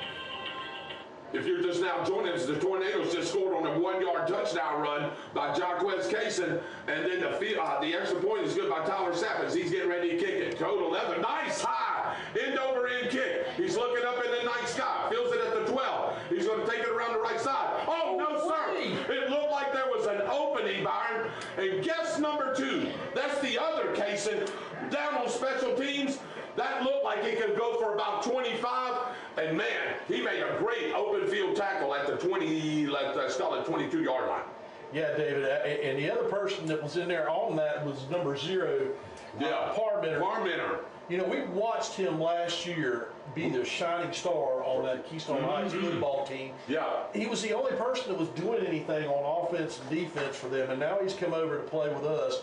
And he seems to keep on doing what he did last year. He's just playing really good football. They called a timeout right here. It's a water break. We'll take one with them. With 6:20 left in the second quarter, 7-0 Tornadoes. We'll be right back after these timeouts on Eagle Country 106.3. Give me 2 more, Kevin. Give me 2 more. 2 more. Tony's sweat. We almost had over a half century of combined experience. Torrance provides well drilling, fast repair, and other services. For a insurance where you sit and down, reinsurance. Call Endurance. Where you sit down? 904-964-70. 47? 92 right here. Here we are, back to live action right here, and we're coming off that water break timeout. If you just now joined us, we're here live at David Hurst Stadium, opening regular season game for the 2025 season for the Tornadoes and the Wildcats. This is a home game. We're at David Hurst Stadium, aka Tornado Alley, here in beautiful Stark, Florida. Byron, if you're going up north and south on 301, and I'll finish that thought here in a minute, 3 receivers to the right, 1 to the left for the Wildcats. Now he shifts the running back sidecar right. He's going to take it and keep it himself, and he may have leaned forward for a yard, Byron. Maybe. Ooh. Yeah, And that was a tough hit right did he there. get popped for his effort. Goodness gracious, man. Yeah, man, shoot. Did he even get a yard? I think he got about a half a yard. Man, and I'm telling you what, you know who's a man possessed out there? Number 14, number 23, number 25, number 17. You just call numbers. And there, man. The front four is really dominating this game for us, Byron, right now. And then the linebackers are coming up and creeping up and helping on the assist. 3 receivers to the right, 1 to the left. Sidecar right's his running back. Register looking. Now he sends him out here. Throws the ball out there. Caught and popped. Boy, oh boy. Oh boy. That was a pop and a half. And guess who that was? Is that Jason Parmenter again? No, that's number 4 right there. Alden Sanchez come up with a pop. Oh my goodness. Goodness gracious alive. Don't do Or actually, that's number 1, Payson. Payson come up from his free safety position. David, you really don't want to. The wide receivers go back and say, don't do that. That's too slowly developing. You're going to get me killed. Yeah, number 21, Peyton Jones out here. You know, he's a freshman. He's out here on man coverage with their receiver out here to the left, 2 to the right. Sidecar left's our running back, 3rd and a long 7. They're nosing up, Byron. Here they come. Oh, what a beautiful play there by Register. Makes one man miss. Makes another man miss. He's out the sideline. And what a beautiful run there by Hudson Register. Man, 19 yards in the first down. Just broken play right there. Over pursuit, Byron. He just took it and went down the sideline. And if he doesn't get popped right there, he may go to the house. Yeah, David, that was a naked boot play. Boy, wow, beautiful play by Register. That was up to the right side. They shifted everybody over to the left-hand side of the line, and he just took off the other way. That was a beautifully designed play. Really brave of the quarterback, though, David. Yeah, really good quarterback. Hey, that's a quarterback that's been in the system. He knows what's up. Gained 18 yards. Ball at their own 45. 3 receivers to the left, 1 to the right. That'll bring him in positive yards. Now he gets into his running back. What a great play. Well, that's a great play right there. That's going to be no gain. That's number 14. Siafi Cohen right there. Cohen Siafi, if you want to call it. Yeah. Just a great play by him. The transfer from Fleming Island. Speed, David. Yeah. Speed. Bradford's defense has got speed everywhere. 21 comes in back to the ballgame. Peyton Jones relieving number 13 right there, Nate Raymond. Here we go. Nate Raymond played last year as well. 4:23, 4:22. The play clock running down 14, 13, 12. They better get the snap off. It's going to cost them 5. 2nd and 10 from their own 45. Got to get to the Tornado 45 for a first down. 1 receiver to the left, 3 to the right. Brings that his sidecar right, running back in motion, looking.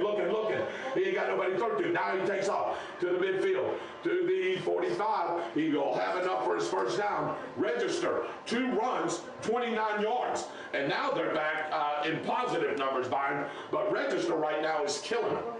Yeah, David, but you don't want to keep on running your quarterback like this against this defense. No. Because sooner or later, he's going to get really popped.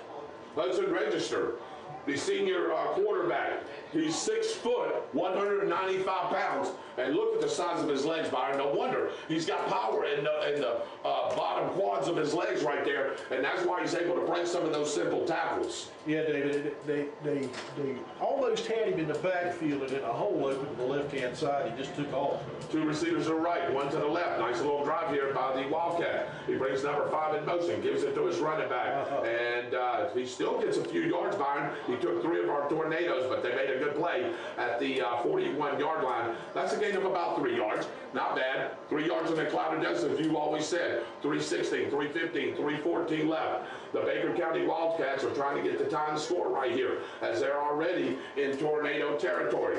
The Tornadoes, if you're just now joining us, leading 7-0. We scored on a nice long drive where Kennedy pounded the ball really well, and Kaysen took it in from 1 yard, sat with the extra point. It's 7-0. 3 receivers to the right, 1 to the left. Brings his sidecar right, his running back looking, throws out the flat. Caught, no. And that should have been intercepted right there by number 21, Peyton Jones, but went off the hands of the receiver. Number 7 for them, Brian Tyson, the wide receiver out here to the left side. He heard footsteps, David. He did. He heard footsteps with that and got the fumble fingers. 3rd down, and let's call it 7 for a first down. They got to get inside the 34-yard line, Byron, and he's looking for the play, and they need to run it right here. The only good thing about that play is the clock stopped. 2:46 left in the second quarter before you go to the Murray Automotive Group halftime show, but the play clock's running. 11-10. Got to get the play off. 1 receiver to the left, 2 or 3 to the right. Now he brings him back in motion. Register keeps it. Register, man, I tell you what, he did get caught. But there was a nice opening on the right side of the line as the right tackle and the right guard opened up just enough hole for the register on the RPO, as we talked about, run pass option. He seen that hole open up, and he just took it up the right side, and he gained almost 4 yards. This is going to be 4th and manageable, and I think they're going for it. 4th and 3. They got the ball at the 36-yard line. They got to get it inside the 34. Let's call it outside of the 37. He runs that, but now he's going to bring his running back, and he's going to line up in a pistol. I don't know if they're going to get the play. He's telling him to run it. 2:04, 2:03 left in the second quarter. 7 on the play clock. Here we go. Register. Gets it. No! Absolutely not. As they pile driven right there, and the Tornadoes will get it on turnover on downs. And what you were just saying about that defense, you went to the well one too many times. Byron, I think that was the wrong play call. What they should have done, even though they pursue well, I would have taken that to the outside. Or a little flare. Or a little flare pass. Something that you don't have your wide receivers stopping like these little curl routes are running, because their wide receivers are getting demolished when they throw that. 107 left, or actually 151 left as they corrected the clock here. The Tornadoes will take over at their own 38-yard line, moving left to right, 7-0 Tornadoes in this big-time arch rival game. The Tornadoes have had the Baker County Wildcats number for the last 5 times, going 5-0 against them, trying to make it 6. And right now they're leading 7-0. Side coverage is looking here. Let's see, gives it to his running back off the left side. And Byron, it's 5, 6, he's still going. You know, what'd you say, 3 yards in a cloud of dust? And actually, that was more. That's about a 6-yard gain as he's almost to the 45-yard line. Yeah, David. They're going to try to move the ball, is what they're going to try to do. 2 receivers to the right. Bunched up over here to the left is 2 receivers there. Pistol formation is running back, but it looks like Addison. Let's see what they do now. Coverage, looking, throws the ball across. Middle, got him! That's Nick Search! To the 25, to the 15, to the 10, to the 5. That's a Tornado touchdown. There it was! We called that. That's a 55-yard pass play from Coverage to Camonte Nixon. He caught a 21-yarder last week, Byron, and he's got a 55-yarder now.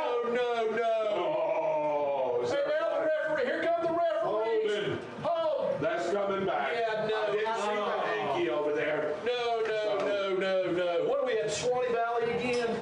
So here we go. Camonte, I like the route, Byron. Hey, it was a quick slant. Camonte with his speed and that tallness. He's 6'4". But man, did you see that breakaway speed? I know. Oh my goodness. Too bad there was and here comes Jamie Rogers telling the referee he's got to get off the field before he ends up with another. Yeah, we definitely don't need another penalty here. This was bad enough. But hey, Byron, spot foul. Let's see where they're going to bring it. Oh boy, they're going to bring it all the way back to the 34-yard line where they say that occurred. So I thought it was going to be a spot foul from about the 45, but man, they brought that ball back inside the 35. And this is going to be second and a long 15 for a first down, as they got to get the ball inside the 48-yard line right there for their first down. Looking. Throws it out in the flat. Actually throws it across the middle. Makes one man miss. Makes another man miss. And is that Jordan Kaysen all the way up to the 45-yard line. Nice pitch and catch right there, Byron. Just that little quick slant down and in. He finds his receiver right there. He does the rest. Nice pickup of almost 13 yards.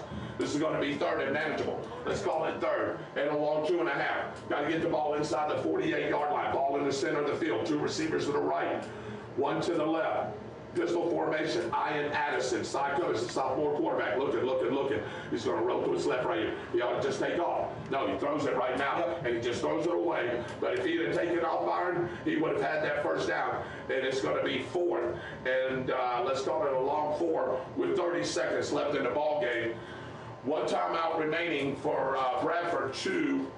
Actually for the Wildcats, 1 left for the Wildcats, 2 for the Tornadoes, it looks like to me. And Rogers is saying, where's it at?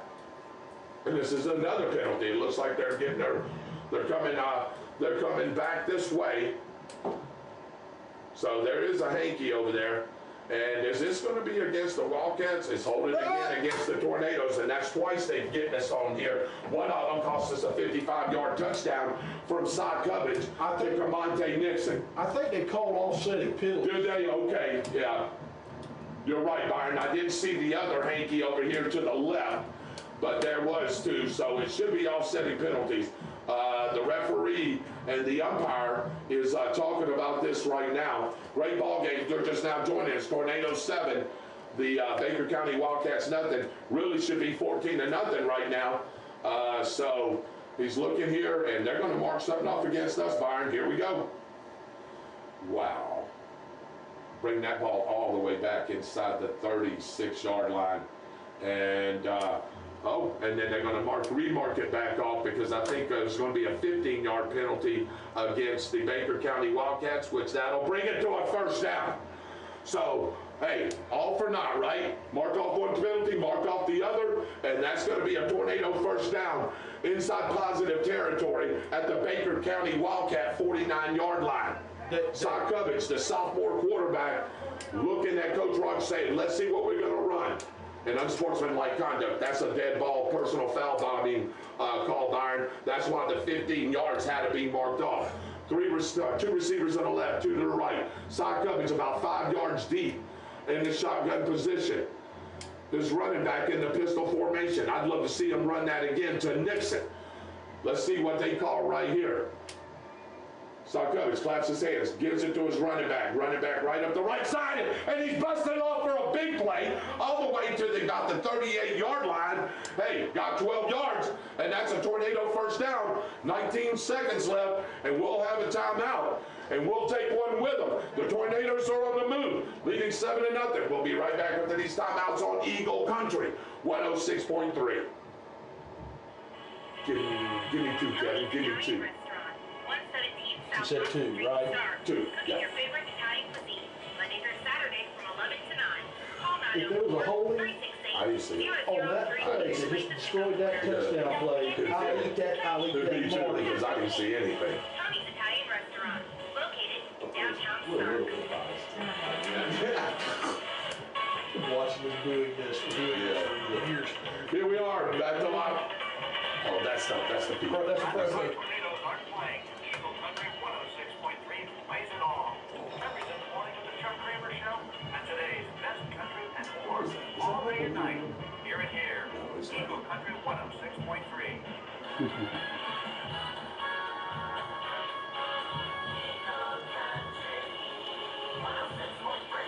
Here we are live back at David Hurst Stadium, aka Tornado Alley. 19 seconds left. The Tornadoes are on the move. Let's see what they call this time. Let's see if Sock Cubbage throws something deep. Looking, throws it out into the flat. Oh, that was almost hawked right there, picked off by number 7, their corner right there, Brian Tyson, who's been in on a couple of good plays. And Byron, I believe he has one of those 2 interceptions. Yeah, I think he had one of those 2 interceptions. Yeah, he did. But that Cy Cubbage telegraphed that when he has to look those corners off with his eyes. That's what he's got to do. The corner knew he was going to that wide receiver the whole entire time because he was looking at him the whole entire time. In 15 and a half seconds, we'll have the Murray Automotive Group halftime show, and tonight's special guest with me is the president of the Tornado Boosters, Miss Kayla Reich, and she'll be in with us here in just a few minutes as we're going to get ready to play the last 15 seconds. Cubbage looking, rolls over to the left. There's a whole nother holding penalty no matter what happens on this play, and he just throws it away. That's a good play by Cubbage, but that's going to go back 10 yards as the left tackle over there held. And Byron, that was an obvious one there. Yeah, that was definitely holding. But Cy Cubbage, instead of going out and rolling out to his left, should have moved up in the pocket because the pocket was still good. The end was coming around the left-hand side of the line, and he had a step, but he still had the defensive lineman still had the angle on him to push him outside. All Cy had to do was step up the pocket. And actually, if he would have stepped up 2 steps, number 9, who caught that 55-yarder that week, he was wide open right there down the right seam right here. Let's see if the coach has seen that as Nixon is pleading his case right now. He says, Coach, give me the ball. Have Cy Cubbage throw me the ball again, and I'll score for you. Deceptive speed by Camonte Nixon. He's one of the receivers out here to the near boundary. The other one out there to the left boundary. So we actually got 3 receivers here in tight. One way out to the left, outside the hash mark. Pistol formation is his running back. Cy Cubbage about 40 yards deep. Getting ready to take the snap. 7.5 seconds. This may be the last play of the first half. And got a stoppage again. Timeout, Baker County. They didn't like something they seen, Byron. And I'm going to tell you what they didn't like what they seen. Did you see what I seen? There was single coverage out here on number 9. Come on, you seen it too, didn't you? Camonte Nixon was about to burn somebody. All Cy Cubbage would have needed is a couple of steps and threw it down the football field, and that would have been another Tornado touchdown. Hey, and Coach Kennedy over there said, we're not having any of that. 7.5 seconds left in the second quarter here. The Tornadoes leading 7-0. Had a holding call on a 55-yard touchdown play that's happening on this drive right here. Let's see what the Tornadoes can do, Byron. What would you do here? What would I do here? Yeah. I would call something up the seam is what I would do. Me too. I would try to maybe sneak number 2 out of the backfield down the seam because Jordan Kaysen has really, really good speed too, David. Yes, he does. Press coverage right here, and I'm surprised. Well, see, they're playing a 3 deep safety look right there, Byron. They've got, they're playing like a cover 4 right here. Looking, throws the ball right there. He is. Jordan Kaysen all the way down inside the 25 to the 24. Still 0.8 of a second left. That's a Tornado first down, and we'll have a play. Byron, I wonder if this is not Tyler Sapp time. They're going to try a field goal. Tyler Sapp's going to come out here and try that field goal, and this is what I've been waiting for. Let's count it. 25, 35. This is going to be a 42-yard field goal, Byron. Let's see if Sapp has the leg. I think he does. He should have made one last week and just hooked left. All right, here we go. Ball on the near hash. We're trying to put 3 on the board to make it a 2-score game. Snap, placement, down, kick, up, and that kick is good! Good! Tyler Sapp just down a 42-yard field goal, and the Tornadoes are up 10-0 with no time left in the second quarter, and that's why we win.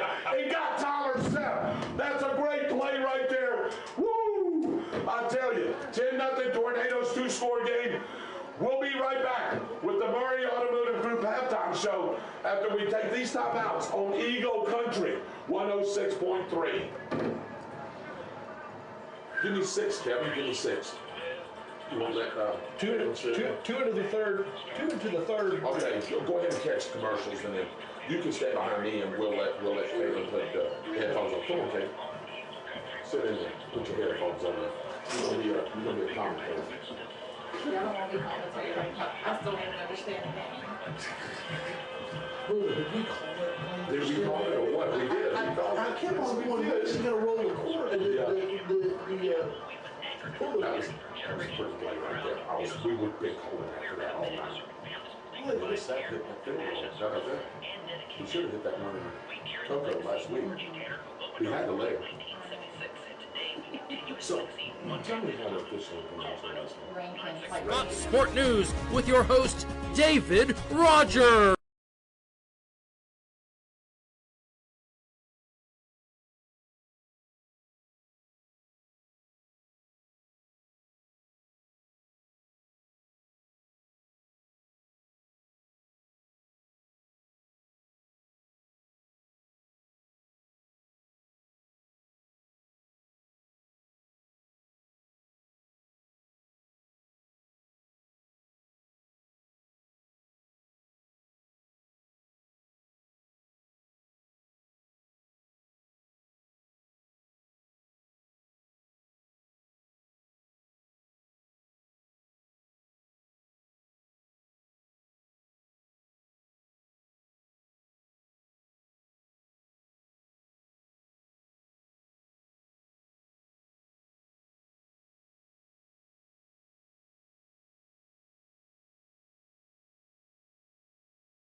welcome in to David Hurst Stadium, aka Tornado Alley. Get ready to start the third quarter of this great football game between two great football teams, two arch rivals. The Baker County Wildcats traveling about 21 miles or so.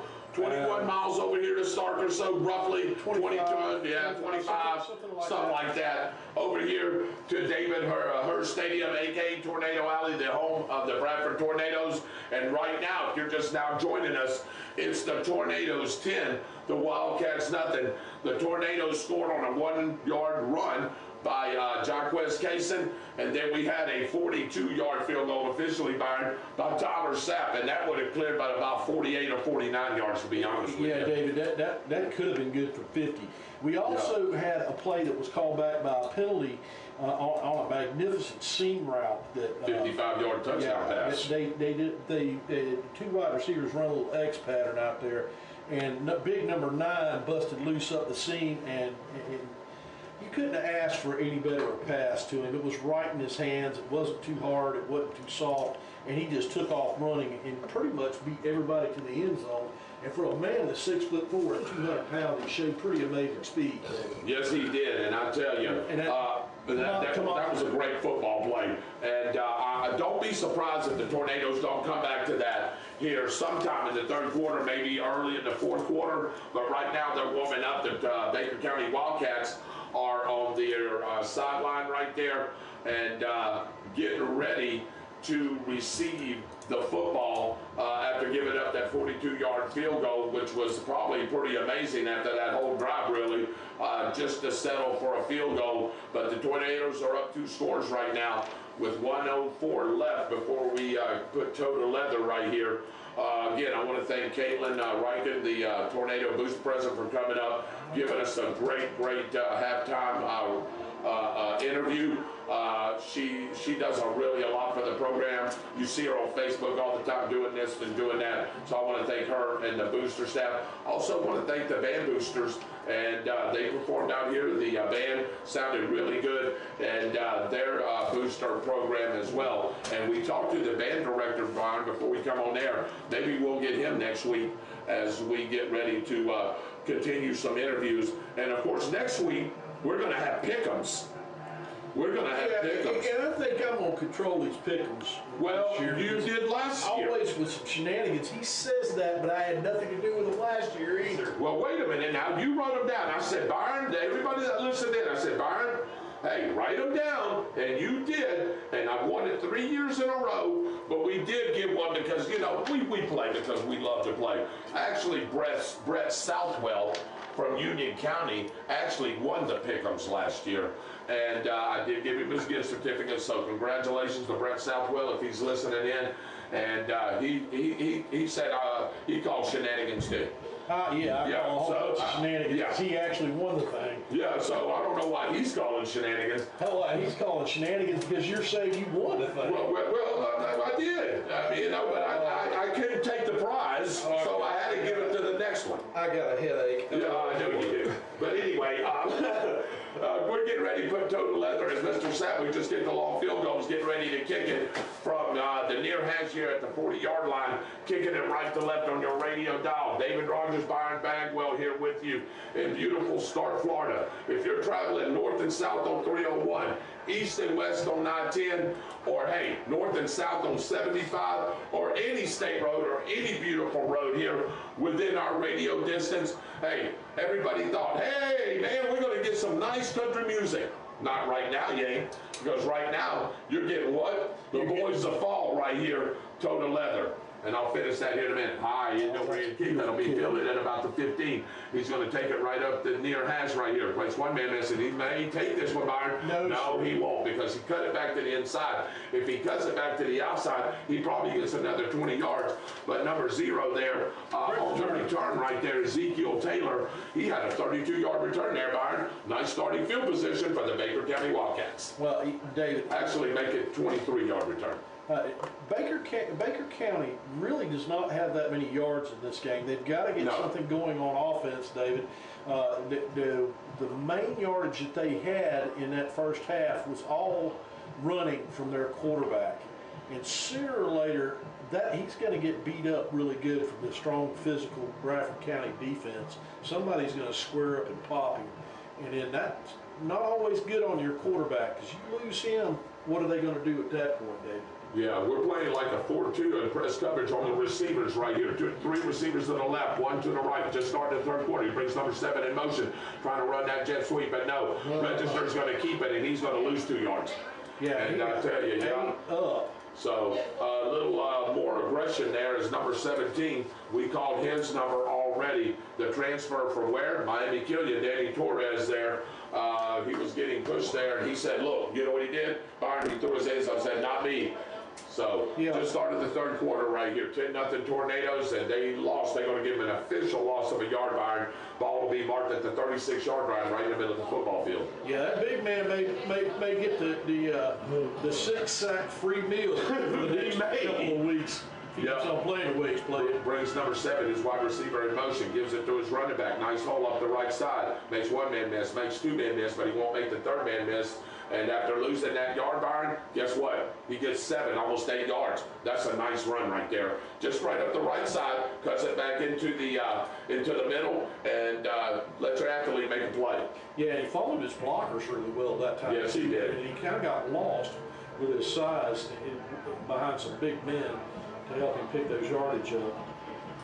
So this is going to be 3rd and manageable, Byron. Let's call it 3rd and 5. Ball's got to get just outside the 48-yard line. Ball's still in the middle center of the field. Number 7, his wide receiver, who's been going in motion. That's Brian Tyson. He also plays corner on defense. Looking, throws the ball across the middle. Caught. That's going to be enough for a first down as he pushes his way. And that strength right there. And just a beautiful little dump pass right there, Byron, where the players are. Register put it on the money. Needed 5, got 7, almost 8. And that's a Baker County Wildcat first down. Yeah, David, I don't know if I'd go to the well with that play too many times. Because false start, nope. And that's coming back, so that first down is going to be nullified as the side judge right over here to the near boundary threw that flag, Byron. I actually didn't see it because it was on the white part of the boundary, and I didn't see it as he's picking it up right now. So that first down is going to be nullified, and this is going to be 4th and long here for their first down. That is third down. Third down and long. I don't know why they've got the first. They've got it first in something, but I actually thought it was 4th down, but it's going to be 3rd down right here. And let's call it a long 8. Still got to get the ball outside the 47-yard line, almost to the 48. How are they showing that they've got a first down when they got a false start penalty? I'm not sure. That should be. The only way that should be a first down is if there was an unsportsmanlike conduct or any kind of personal foul penalty. Dave, he called illegal procedure. This has got to go back to 3rd down right here. There you go. There you go. Okay. That's it right there.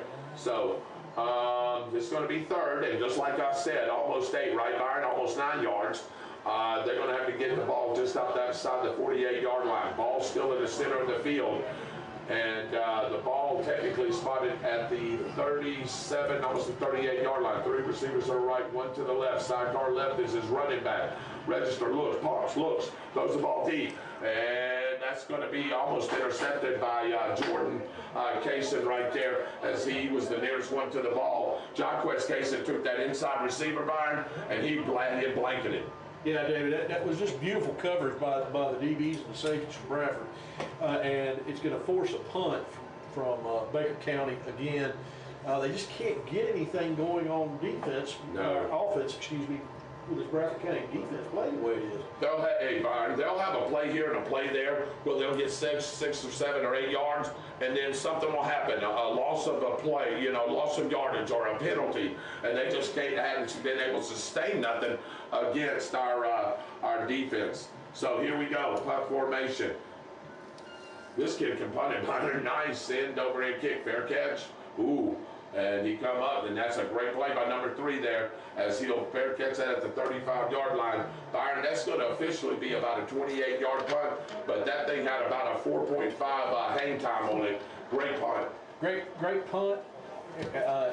Really lucky that we didn't lose the ball just then. Yes, absolutely. He fell straight on it. Sometimes when you fall straight on a ball like that, it will squirt out. especially, Byron, when those lights are on, you know what I'm saying? And it's staring you right in the face. I used to return punts too back in 1979 and 80, and guess what? They would hit me right in the face sometimes, and I'm like, ooh, man, I'm losing that. You know what I'm saying? Yeah. And you just got to catch it as best as you can. Here we go, 2 receivers left. He brings that receiver in motion, gives it to his running back off the left side, and the pursuit of the Baker County Wildcats, they're going to tackle him at the 36, and I think this is going to be a hold on Bradford on number 74, as I see him spin around the middle linebacker. Let's see. Yep. So they're going to back the ball up right there, Byron. He actually didn't gain any yards right there. Back it up 10 yards, and that'll put the ball back right at about the 25-yard line. So 1st and 20 from there, as the Tornadoes just hurt himself with some penalties right now, Byron. David, I'm not so sure I wouldn't have taken the second down, to decline that penalty and made it. I don't know. The way the Tornadoes have been running the ball, Byron, man, all it takes is Kennedy or Addison to bust one, and then, you know, you've got those 10 yards. I think this is the right call, putting them at 1st and 20. 2 receivers to the right, 2 to the left. Pistol formation is Kennedy, the transfer from Baker County. Cy Cubbins, the trigger man, brings his receiver in motion, looking, throws the ball across the middle, and he's got Casey, and he dropped it at the 46-yard line. And if he keeps his feet, Byron, and that ball was on the money, guess what? That's a Tornado touchdown. And I'll tell you, Kaysen just hit him in the wrong place, right in the hands. Well, David, Kaysen was either pushed or he got tripped up in the DB's feet. I think he was pushed, and he almost went down. That's why he didn't catch that football. So either way, incomplete pass. 9:45 left in the 3rd quarter. 10-0 Tornadoes. 2 receivers to the right, 2 to the left. That seems wide open. So yeah, it is. It sure is. Nobody there on the coverage, but they're going to give it to Kennedy. Kennedy around the right side. The pursuit is way too much, and they finally tackle him right there. And that's a great play by the Baker County Wildcats. And he's shooting a machine gun over there, Byron. And I can tell you right now, his coach is livid, because if they seen that, guess what that would have been? A 15-yard Unsportsmanlike conduct. Did he see it? No, he didn't. Yeah. 3rd and 20. I don't know how he didn't see him standing right over there next to him. Yeah, shooting a machine gun there, that will cost you. And that was number 24. No name on the Baker County roster for number 24, but here we go. Now they're showing pressure. The 4 down linemen. Now they bring the linebacker, the outside linebacker, the Mike linebacker too, is coming in. The Joker, number 4, is sitting there on the left-hand side right there. Coming pressure with to Cubbins. Let's see if he can get something out quick. Snap. Look, they're coming. Now Cy Cubbins, that's what he'll do. A little escape, looking. Throws the ball deep, and he's got his receiver, but he's not out of bounds. Yeah, he would have had his first down, just threw it out of bounds, and it's going to be 4th and 20, and the Tornadoes will have to punt. And let's see if we can get off a good punt here, Byron, as Cy Cubbins will punt this football. We need to change field position. That was one heck of a play by Cy Cubbins. Yes, it was. He had an opportunity to make that first down. That was an extremely hard throw to make, and he just pushed the ball a little bit too far outside, so the receiver caught it out of bounds. But that's also a safe play, because nobody's getting an interception off of that. The only person that caught that was the wide receiver. Right. So Cy Cubbins will be in punt formation, as he's our punter as well. 4th and 20 from just outside the 22-yard line. Now number 8's coming in, a little late addition there to the special teams, and that's Kingston Booker. Better snap it. Better snap it. We're going to get a 5-yard penalty right here. And did he snap it? Did he get it off? No, I think they blew the whistle. 5 more yards right there. And that was a pretty good punt, Ryan. We would have changed field position, as that landed at about the 38-yard line of the Baker County Wildcats. That would have been a 42-yard punt, which is nullified. And because the play clock ran out on him. That late addition, Byron, will cost you each and every time. Byron, I want to thank our sponsors right here. 4th and 25 from just outside the 17-yard line. Cy Cubbins, who punts fairly close, Byron. He's only about 5 yards deep.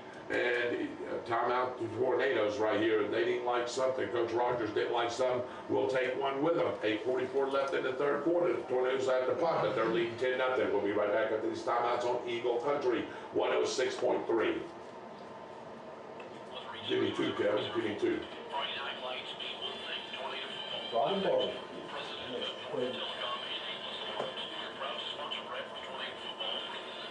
That pass South Dakota just made on the rim was pretty fantastic that far down the field. It was. Hey, he threw that on the run across his body. Across his body.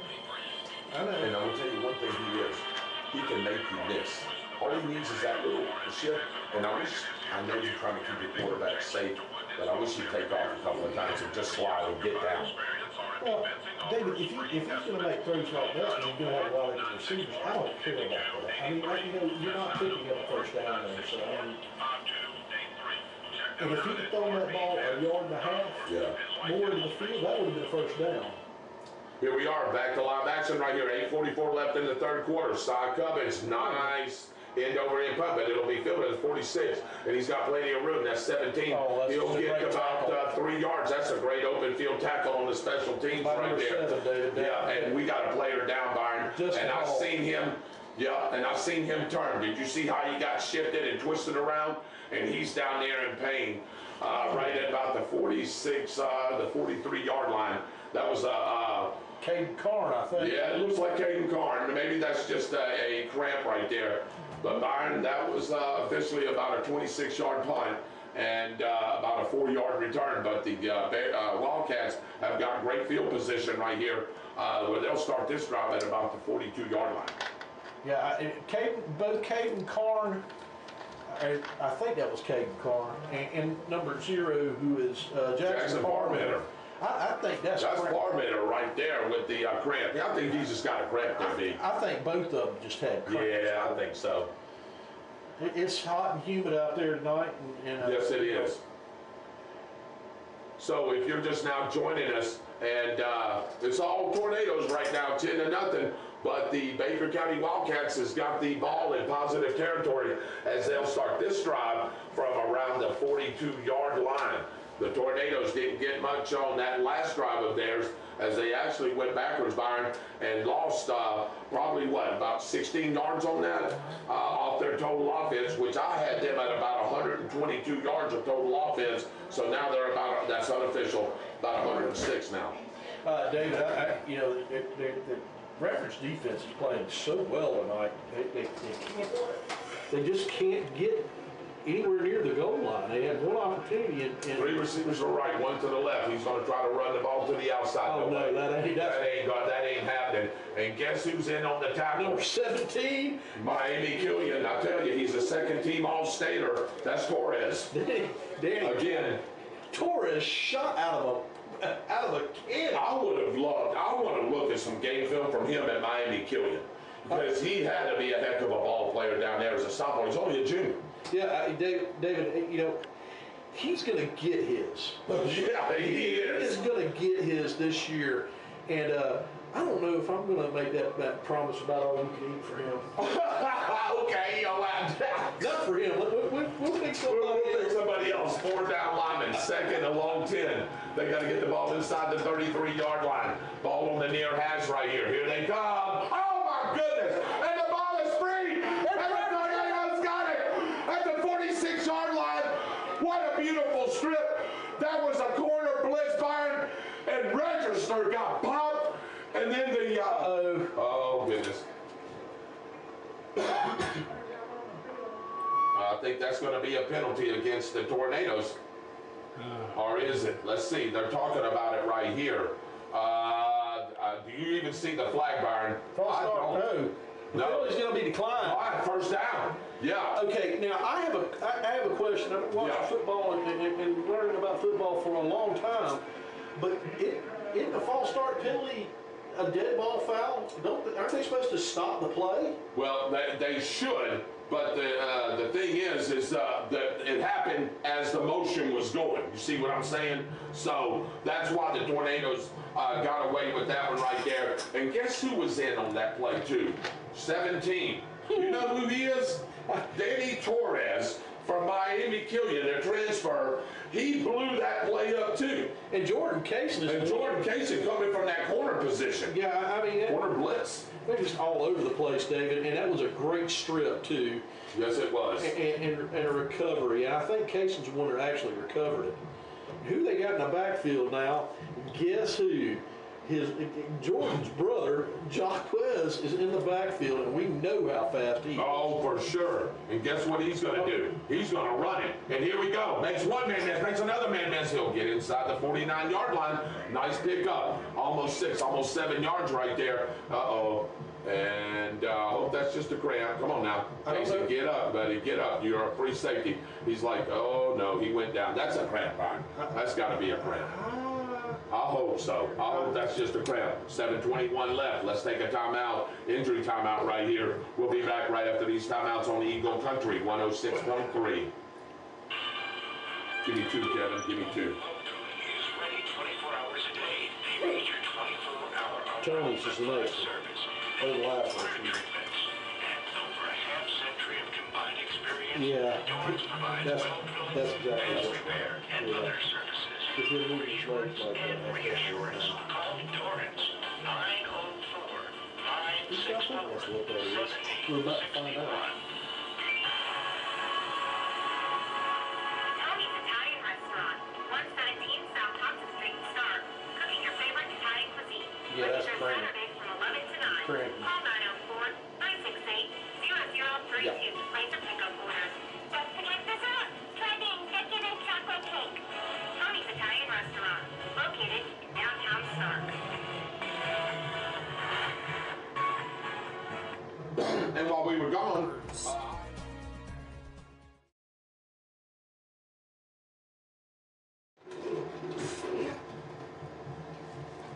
Third and 2, and call. Oh, there we go. We just.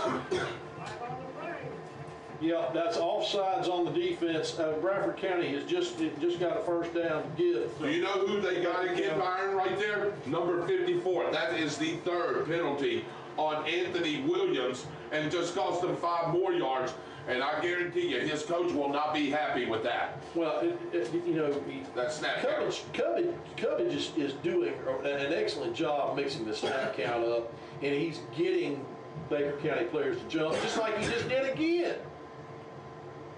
Oh, and they didn't call it that time. Well, I think 54 is lined up in the neutral zone anyway. If you look at it, Byron, see where the line of scrimmage is, see where his hand is? I think he's in the neutral zone. Cubbage looking, pressure's coming, rolls to his left, throws the ball on the run, and he threw it away, but there's a penalty flag, and let's see if that's going to be a hold on Ridge Bradley, they're the right tackle, yeah, a hold. And I thought I seen that, Byron, as the defensive end was around the left side. Yeah, he hooked him with his arm. And the quarterback coach is talking to him right now about stepping up into the pocket and just getting rid of the football if he has to. Because they're giving him a good pocket, and he doesn't have to come out to either side. Just step up and either throw the ball away or throw the ball to an open receiver. Si's going to learn how to do that. Si's still really young. He's got great talent, but the game has to slow down for him. 3 receivers to the right, 1 to the left. Cy Gubbins says number 54 moved again, and I don't disagree with him. I thought he jumped in the neutral zone. Pistol formation is his running back. Gives it to Ian Addison. Ian Addison up the right side. He'll lean forward just right outside in the middle of the football field at the 50-yard line. He may have crossed it a little bit, so we may be in positive territory. This is going to be second, still long. Second, about 17, Byron, for that first down. We got to get inside the 31-yard line of the Baker County Wildcats. Yeah, David, they just need to settle back down and go back to blocking. Baker County's defense has adjusted really well at halftime. They've got a great coach, and they're starting to play a little bit different. But when they do that against the run, there's passes that open up. I'd like to see, Nixon's on the outside over there. I'd like to see him make a double move right here. But he gives it Addison straight up the gut, and he runs over people all the way to the 35-yard line, and that's safety. Boy, oh boy, oh boy. But he's cramping up too. It's a hot night here, Byron, but he said, no, I'm staying in. Nope. He's going to come out, and number 27 is going to go into his place, Jarrell Harris, the junior. You know, Jarrell played quite a bit last year. He'll get his turn in there at running back. He's one of those speedsters. We got a third, and let's call it a short 6. Ball just outside the 36-yard line. We got to get it inside the 31. Already in positive territory. 2 receivers to the left, 2 to the right. Snap. Gives it to Harris. Harris pushes that line on the left side, and he'll lean forward to the 34, maybe the 33 and a half. And this is going to be 4th down, and let's call it a long 3 for that first down. Yeah, David, do you go for this on this? Yeah, I think so. I think so. You do have Tyler Sapp that kick the field goal, but you give him great field position if you miss this field goal. I think you go for it. Harris is still in the backfield, lined up in the pistol. Jordan Cason's on the left side. You still got Nixon and 2 receivers out there on the right. 4th and a long 3. Maybe Si's trying to get him to jump. Let's see. He's going to run the clock. Yeah, he's going to run the play clock down a little bit. He's looking at Rogers. Rogers says, look at me and I'll tell you when to snap it. Here we go. He's doing his hands right here on the helmet. This may be a quick little out pattern right here. And they're going to call a timeout right here. So the Tornadoes will use one of the 2 timeouts remaining that they have with 4:03 left in the 3rd quarter. They're facing a 4th and 3. We'll be right back after these timeouts on Eagle Country 106.3.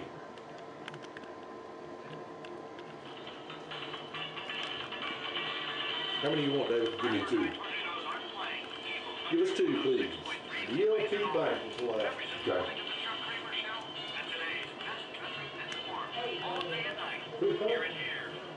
Good.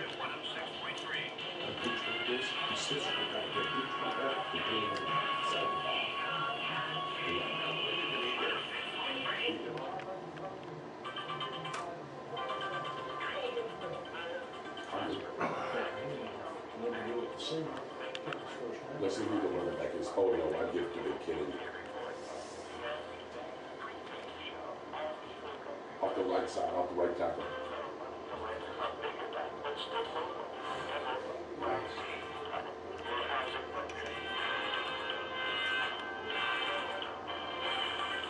Here we go. On this 4th down, the Tornadoes are going for it. Gives it to Kennedy. Kennedy up the right side. Makes one man miss. Makes another man miss. And I think he's going to have enough for his first down. He needed 4, and he got 6. And what did I say, Byron, during that timeout? Give it to Kennedy, and Kennedy, that bruising running back, he played over at Baker County, and he's loving to do this right here. It's a water break right here. Officials water break right here. We'll take it with them. 3:57 left. The Tornadoes with a first down and moving, already leading 10-0. We'll be right back into these timeouts on Eagle Country 106.3. Give me 2, Kevin. Give me 2. Committed to serve families with dignified care, compassionate service, and dedication. We carry the legacy of Orchard Care, who opened our doors in 1976, and today we continue his legacy one family at a time. Call 904. He's not going down the first time. Kennedy's a power back here. You know that, right? Yeah. I want you to say something about that. Bill, when you...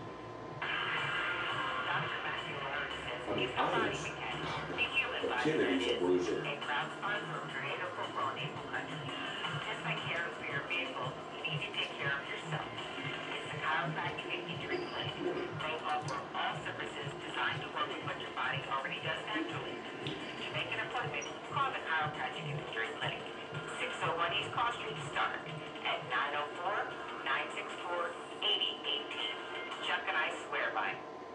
Here we go, back to live action right here. The Tornadoes just picked up the first down. They've got the ball inside the 28-yard line on the move. On the 4th and 4, we got 7 yards. We threw a little screen right there, and that's for Jordan Cason. Cason, ooh, he made one man miss, but he got popped at the 16-yard line, and they're inside the Miracle Automotive Touring red zone. That's 12 yards and a Tornado first down. All right, David, I was wondering when the misdirection was going to come in because they're coming hard, and they caught them on a bootleg pass play to Casey, and he just did the rest of it himself.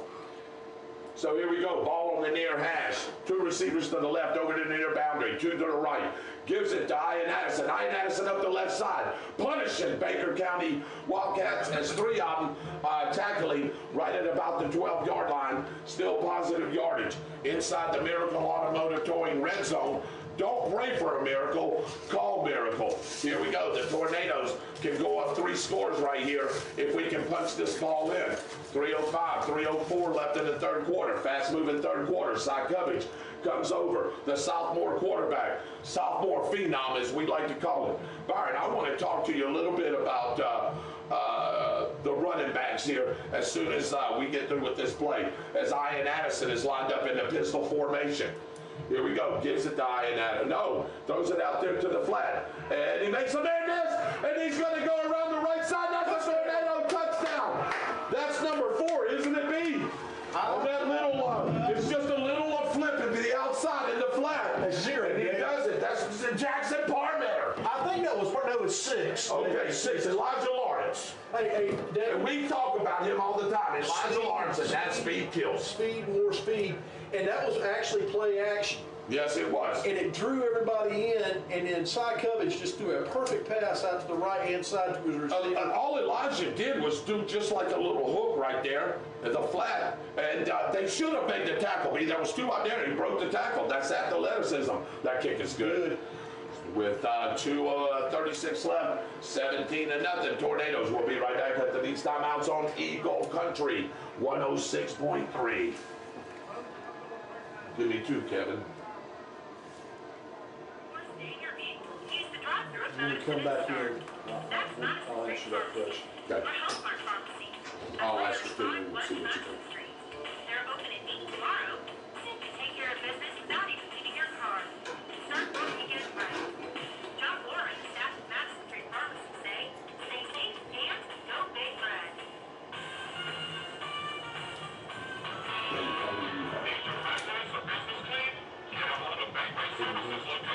They have been in business for 45 years and are locally owned.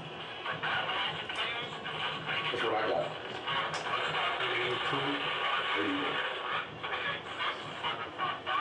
6142. That's 1-387-56142.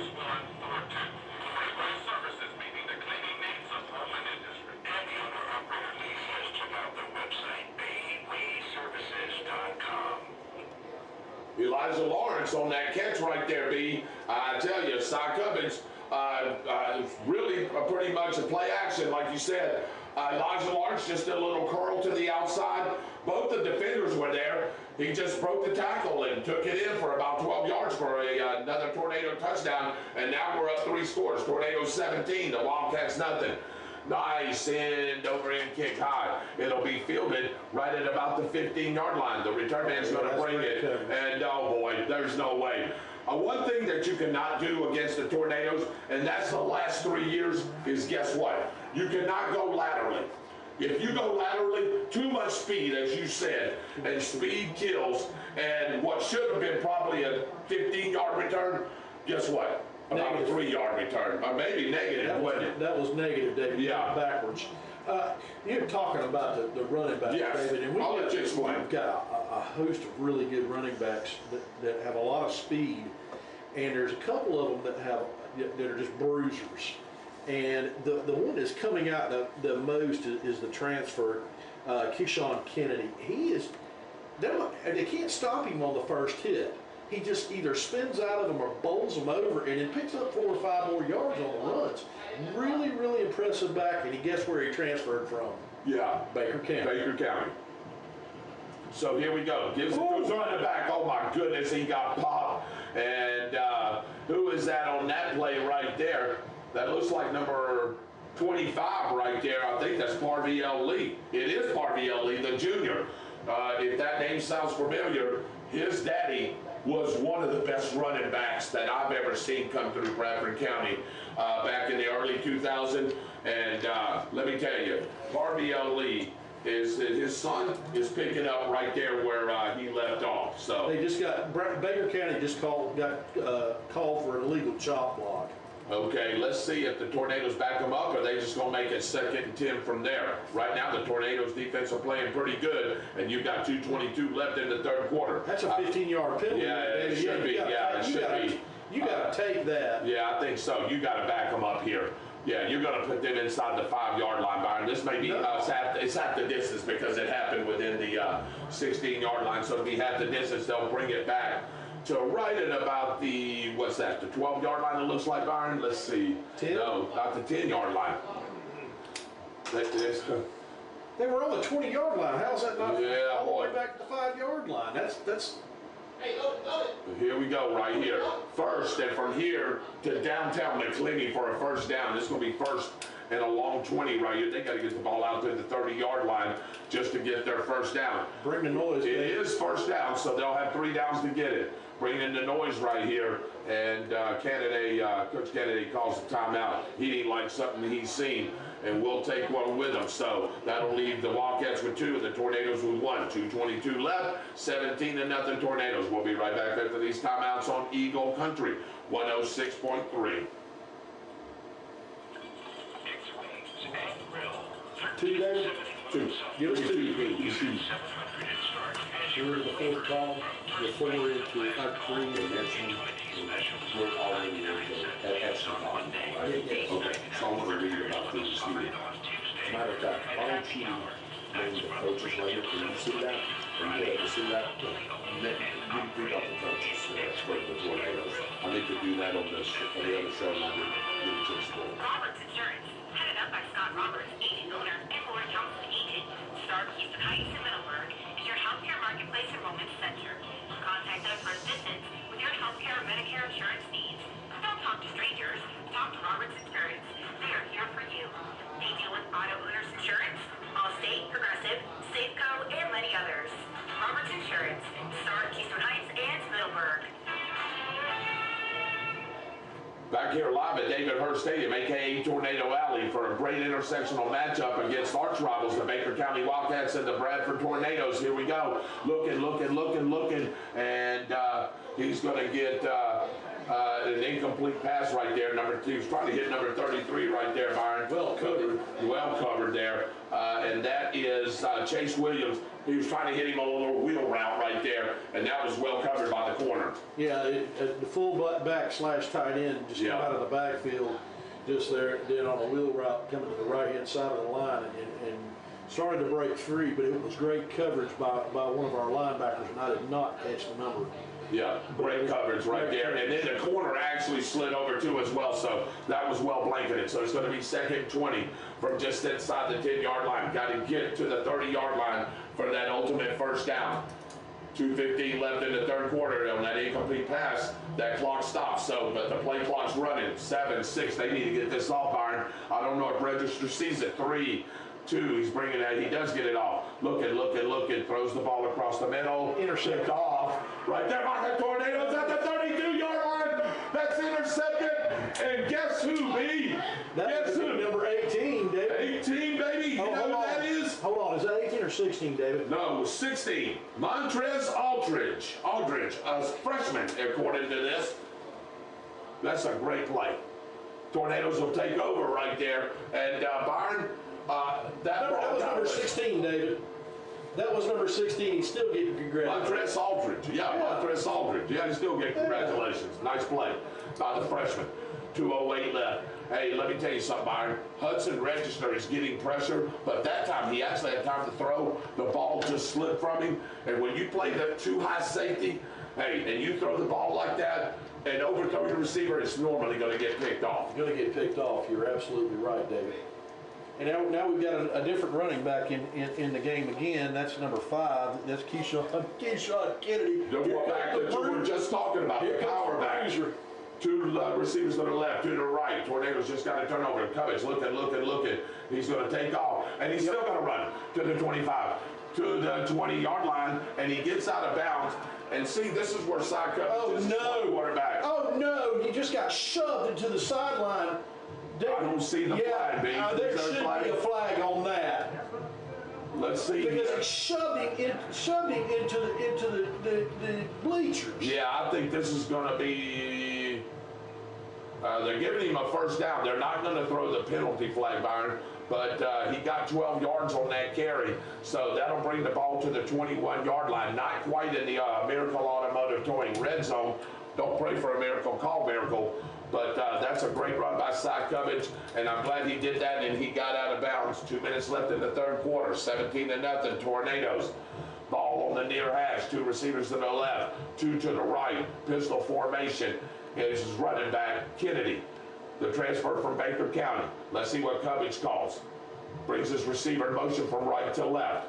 Takes the snap. Oh, a little reverse right there. And number 3, boy, that was great pursuit by the Baker County Wildcats. Number 7 almost made a tackle in the backfield right there for him. Brian Tyson, we called his name several times. And then number 24, no name there, finished him off. Great pursuit there by the Baker County Wildcats. Yeah, David, and no gain. No gain, and I don't know if he twisted his ankle or if it's a cramp. This is a cramp. Yeah, this is a cramp right here, yeah. So, yeah, he's like, oh man, stretch that out for me, guys. Hey, who's coming over there to stretch it? One of the players will come over there and stretch it there.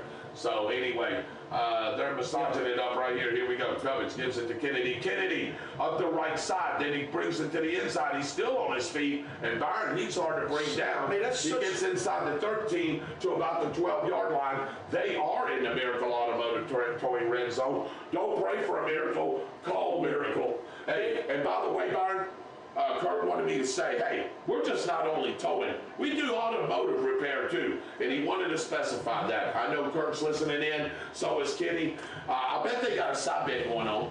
Kenny's probably, something's going on. I guarantee you there's a little bit between those two brothers. I wanted to tell you, David, the vision Kennedy had just then was great too. Yeah.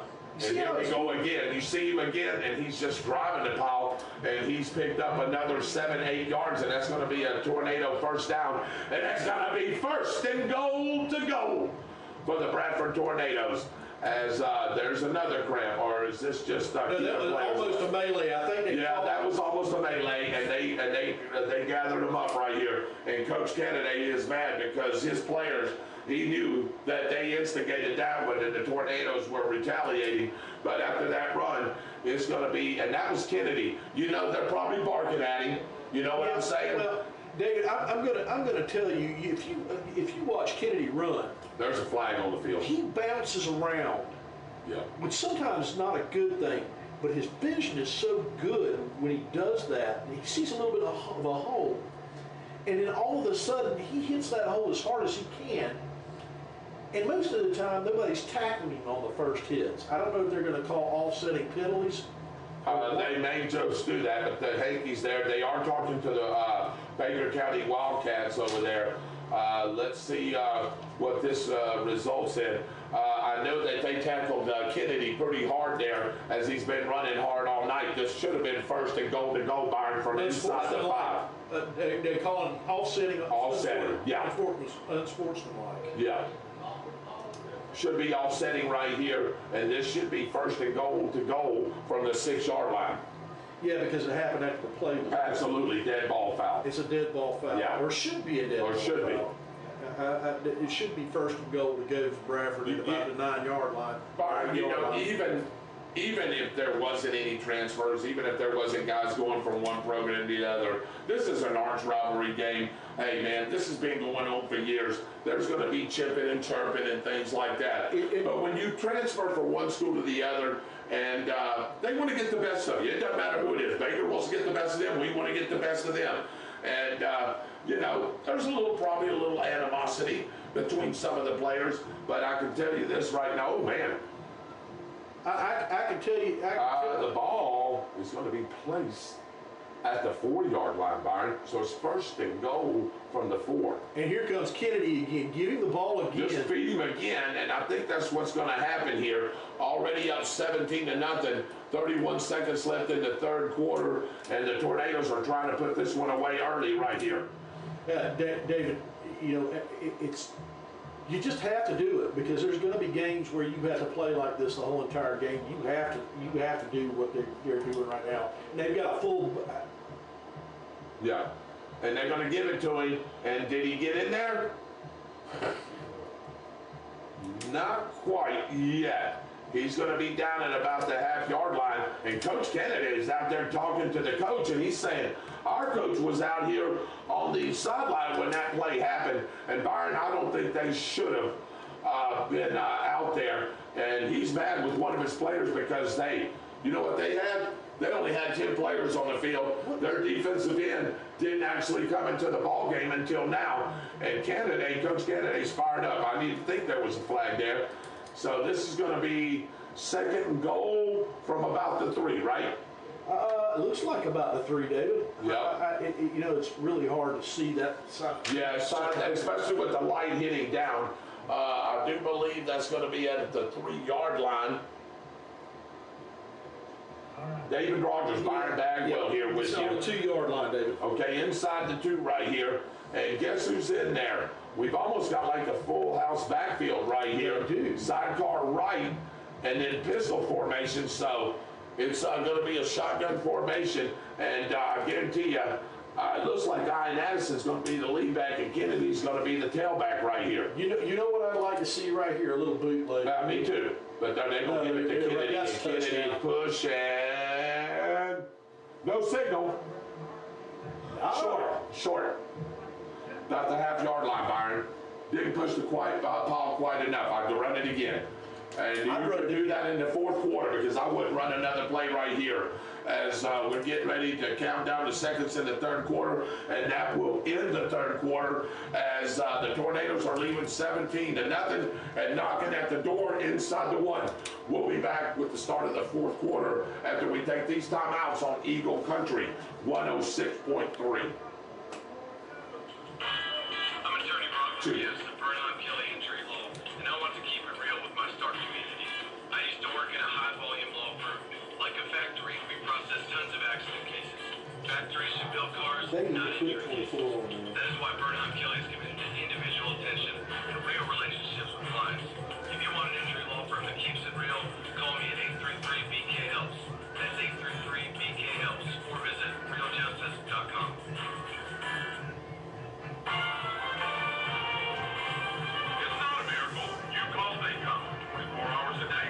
Days a week. We won't take another break. That will stay here. And the next stop is, when they score here, we'll just stay here.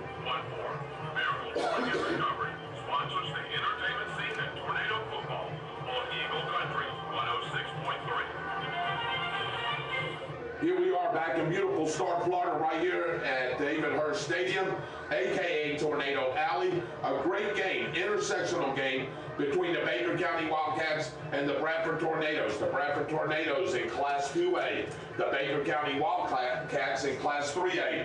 The ball is inside the 1-yard line with 2nd and goal to go. Full house backfield right here. Ian Addison sends sidecar right of Cy Cummings.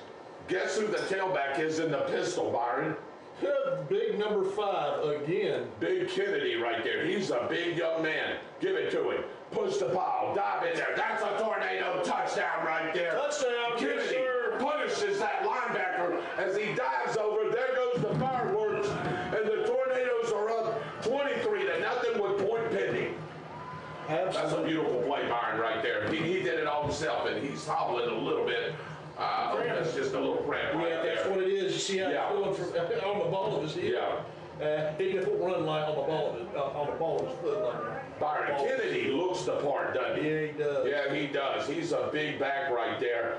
Big, strong young man right there. Hard runner, and just got him a little cramp right there. Let's see if Sapp can add the extra point as we're looking to take a 24-0 lead with 6 seconds gone in the 4th quarter.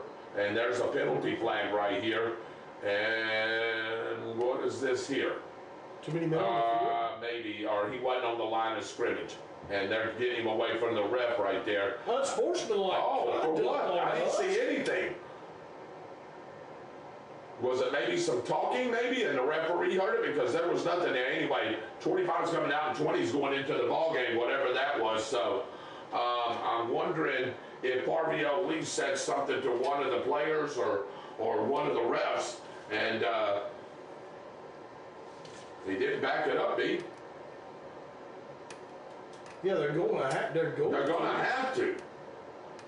Yeah, I mean, they're lining up at the extra point at the 3-yard line right there. Tyler Sapp's still looking right there, so did they pick up the flag? No, they still call it. What? Well, why ain't they marking off the yardage? Did they? I guess they decided to take it on the kickoff. Maybe they did. Okay, that's probably true. That's a good call there, Byron. Now that's going to be a false start on the Tornadoes right there, as the Baker County Wildcats came looking to blocking that extra point. They'll back them up 5 yards right there. So this extra point will be just a little bit longer. You know, it used to be that would concern me, but it doesn't anymore. Not with this guy's leg. We've got a really good kicker now. And you know, these two young men, we called their names last year when we played them. Do you know who his holder is? Jackson Parmenter. It is. Yeah, like he did last year when they was at Keystone Heights. Here we go. All important extra point placement down, kick up. Good. That kick is good. My goodness, that kid has got a leg, don't he? Tyler Sapp with 3 extra points and a field goal. Thank you. So, hey, look at you. Look at you. Yeah, he loves it. With 6 seconds gone in the fourth quarter, it's 26-0.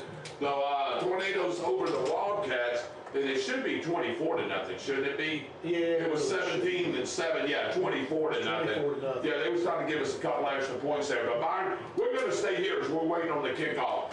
You know, we talk about our great coaches. This team is only as good as the coaches are. Who's the coaches that we have for the Bradford Tornadoes? Well, of course, you have the head man, Jamie Rogers. And then we have Mr. John Staples, he's special teams coach, coordinator. And he's had great special teams. Yes, he has. Shane Staples is a new offensive coordinator and quarterbacks coach. Daniel May, defensive coordinator, linebackers coach. Tyler Stevens, offensive line coach. Greg Daniels, offensive line coach. Gerald Smith, defensive line. Adrian Mosley, defensive line, and that name sounds familiar to me. I'm pretty sure. Yeah, I know it does. Yeah, I'm pretty sure Adrian was either my age or a little bit older or a little bit younger. And he actually plays football for Bradford. Yeah. Tyson Elliott, running backs coach. Kenny Dinkins, receivers coach. Kenny Dinkins played in 2014. Did he? Yes, he did. Okay. Is that Wild or Wendell? Wendell Shanks. Wendell played here. Yeah, he did. You know who his son is, don't you? Yep, I do. Brandon Ardell is JV head coach. Darren Rise is linebackers coach. And then James Bat McNeil, who is my age, who played football and was a very, very good football player here at Bradford County, is another coach. And then this is not a coach, this is just a ball boy. That would be Roger, the Tornado Cruz. And we got a great coaching staff. These guys put in hard work on all phases of the game, and it shows all the time. You know, our special teams has pulled out a bunch of games for us. Yes, they have. And look who there, the ball boy right there, Roger Cruz. He's got his Jacksonville Jaguars hat on. He told me you bought that for him. Is that true? No. You can't confirm or deny that? No, I'm denying it outright. Deny it outright. Well, I got you right here. None of that Bill Clinton mess from you today, or from me today. Yeah. Well, I got you. Anyway, the Tornadoes got penalized that 15 yards. They actually had to kick the ball from their 20-yard line. He kicked it to about a little past midfield. The receiver caught it, brought it back about 4 yards, and then he took a pop. And I'm not sure what this penalty flag's about, but anyway, ball at the 49-yard line, and there's a penalty against, looks like the Baker County Wildcats. These referees have got to get this game under control, David, or it's going to get really, really, really ugly. Yeah. That's another unsportsmanlike conduct. Yeah. And Coach Kennedy over there and Coach Thomas, who come over from Union County as their defensive coordinator, they will be talking about this next week at some of their practices. And Jamie Rogers is livid again over on the sideline. I wonder what happened on that play for them to get that penalty, because he was just giving the white hat an earful again. 3 receivers to the right. One to the left. Register their quarterback. Sitting about 4 yards deep in the shotgun. His running back almost in a pistol formation. He is in the pistol. His big offensive line trying to get him enough room to give him a little block right here. Throws the ball across the middle. Got his receiver. Beautifully thrown in the seam right there. And just had found the open spot, Brian, right there down the hash mark. And that's a nice first down. That's the biggest play I think Baker County has encountered tonight as they bring the ball to the 42-yard line of the Tornadoes. And they're in a hurry up right here as the clock is winding down. 27 seconds still left on the play clock. 11:37. Still plenty of time left in the fourth quarter. 3 receivers to the right, 1 to the left. Register, looking. Oh my goodness, and the defensive end just ran over it, and that's another play. And Did Bradford just intercept that ball? No, he caught that ball right there on the far boundary out there for about 9 yards. And Register 2 for 2 on this drive and looking pretty good. Maybe they needed to go to the hurry-up offense and keep the Tornadoes off balance. Hey, when you got a good defense like that, that's what you need to do. You need to go up-tempo or misdirection. Yeah, well, you got to get out of the zone defense if they're going to go into this, David. Yeah, and I think, Coach, you know what? Coach May, Coach Rogers, and Coach Staples said they've seen enough. Yeah, they've got to get out of that zone if they're going to go into the hurry up, because all they're going to do is curl route and crossing pattern you to death, because you can find open spots in the zone. And you give up a cheap score with hardly any time off the clock, you know what I'm saying? And you can bring these guys back into the ball game. If they score right here, you're still in the ball game, man. Still with 11 minutes, 10 and a half minutes. And it's 24-7 if you can kick the extra point. So they're not quite out of it yet. So I don't think the Tornadoes need to play that zone, that soft zone. I think they need to keep doing what they've been doing all night. He hasn't really had time to throw the ball except those 2 last passes there. And I think the Tornadoes need to keep bringing pressure. Well, you know, David, you got to pressure this quarterback, or he's going to eat you up. He's got a good arm. He does got a good arm. Good wide receivers. So you need to be careful, because in that zone, that's 1 or 2 missed tackles in an open spot for a touchdown for them alone. Absolutely. They moved the ball all the way to the 32-yard line. It's second and a long one there for the first down. Actually, a short one. Let's see if they give it to the running back to get it. They do, and he's going to get it as he runs over somebody right there, Byron. Big running back right there, leans his way forward inside the 30 to the 29-yard line. Another first down, and that's 2 first downs in a row. And the Baker County Wildcat offense looks like they've got a little bit of continuity going right now. Yeah, they do, David. And I want to tell you, Register just got his clock clean just then for that handoff, because they thought he kept his ball and he got smacked. Here we go. 3 receivers bunched up on the near side because the ball's on the far hash. 1 receiver over to the left. Register rolling, looking. The pressure comes. He just has to throw it away. Oh, now, hold on. That was a good play, Byron. He did throw that ball away, and he got it across the line of scrimmage. Yeah, but was he outside the tackle boxes? He was. He was way over there on the sideline. Was he? Okay. Yeah. He was actually way outside the hash marks. So, great play there by Register, but hey, that heat was coming. Yeah, the heat was coming there for sure. Yeah, it was, David. And there's a other flag right there. Or what is that? No, that's just a towel. That's a towel. I was fixing to say, as many flags as come tonight, it wouldn't doubt it there was another flag. 10:52 left in the fourth quarter here, remaining in the game. And the Tornadoes are up 24-0, but the Baker County Wildcats are driving, and you're not, oh my goodness. He's lucky that the middle linebacker didn't pop him right there. Number 5 for them, Byron, he left him out there again to drive. That's Hudson Hodges. Remember, he almost left him out to drive on a center play in the second quarter when he's running down the seam and he threw the ball too high. But those little curl routes, as fast as Bradford County is, are really dangerous for their wide receivers, because somebody's going to be on top of them, smacking them. And you know, even if you catch the ball, you're running a chance of somebody hitting you in the back like that, square in the back like that, if you lose the ball. I would be running those curl routes. I would run crosser better, but I would curl routes. 3 receivers to the left, 1 to the right. He brings that running back into the slot. Nobody in the backfield. And he hits ball. That's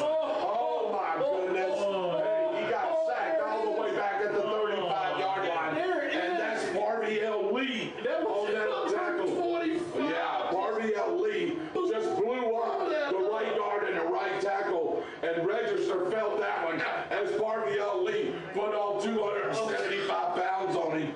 And this is 4th and forever. You're down 3 scores, or actually really 4 scores.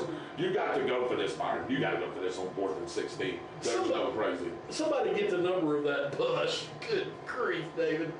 Yeah, you're exactly right. Well, they're going to take the time out, but we're going to stay here. As I want to talk about our sponsors, Byron, this year. We've got 16 sponsors, great sponsors, and I want to start off with DLP Bank. Dream, Live, Prosper, sponsors of the Tornado Game Day report that we do on Fridays, and the DLP Bank pregame show. The Murray Automotive Group, Dale Murray, owner-operator, sponsors of the Murray Automotive Group halftime show, and other things that they do for the radio station. How about a new sponsor right here? Norton Telecom A+ Alarms. Max Norton, owner-operator. He's going to be the new sponsor of the Norton Telecom A+ Alarms postgame show. Say that quickly 4 times. No. Okay. Yeah, not quickly. We're going to say that slowly to begin Yeah, with. okay. Maybe at the end of the season. Maybe at the end of the season, you're right. A new one for us, Bayway Cleaning Services, Lee Rowenbotham, owner-operator. Check their website, baywayservices.com. All one word. They have a great cleaning service. He's been doing it for almost 20 years. Originally from England, he cleans our office buildings each and every day, and he does a great job, and we'll go over some more here in just a few minutes. 4th and 16, here they come. Throws that little screen. He's got plenty of room. Makes one man miss, makes another man miss, almost gets it all back, but he's going to be short, Byron, about 3 yards, and the Tornadoes will take over on offense. But that was a nice little screenplay. They knew the jailhouse blitz was coming. He just threw a little dump pass right there to flat to his running back. Man, he needed what? 16? And I think he's going to be short by about 7 yards, right? He got about 9 or 10 yards on that. Yeah. But great play there. Just wasn't enough. And now the Tornadoes will take over with 10-10 left in the ball game. All Tornadoes right now, 24-0. Byron, we scored in every facet of the game. We've opened the game up in every facet of the game. I think it's this defense is simply outstanding. We've had some good ones. We've had some good ones now. We even had a good one last year. But this one seems to be a little quicker, a little faster than maybe a couple of the ones that we previously had. I don't think we have quite the speed off the edge that we've had. But no. The defense as a whole has been really, really good. Here we go. Gives the ball to his running back, and he just plows his way to about the 33-yard line. The ball needs to get to the 36-yard line for the first down. He's going to get about 6 yards. They'll officially mark it just outside the 31-yard line, right in the center of the field. Tornadoes. Addison doing what he normally does. Yeah, just takes it. What'd you say? They're running straight up the A gap, right behind the center, and give it to him again. There he goes again, and he plows his way. And now the defense is tired, Byron. Now we're gashing them 6, 7, 8 yards, and that's a Tornado first down as they get the ball outside the 38-yard line. Move the chains, and the clock is moving. 9:29 left in the ball game. 24-0 Tornadoes. Tornadoes just had a great stop, Byron.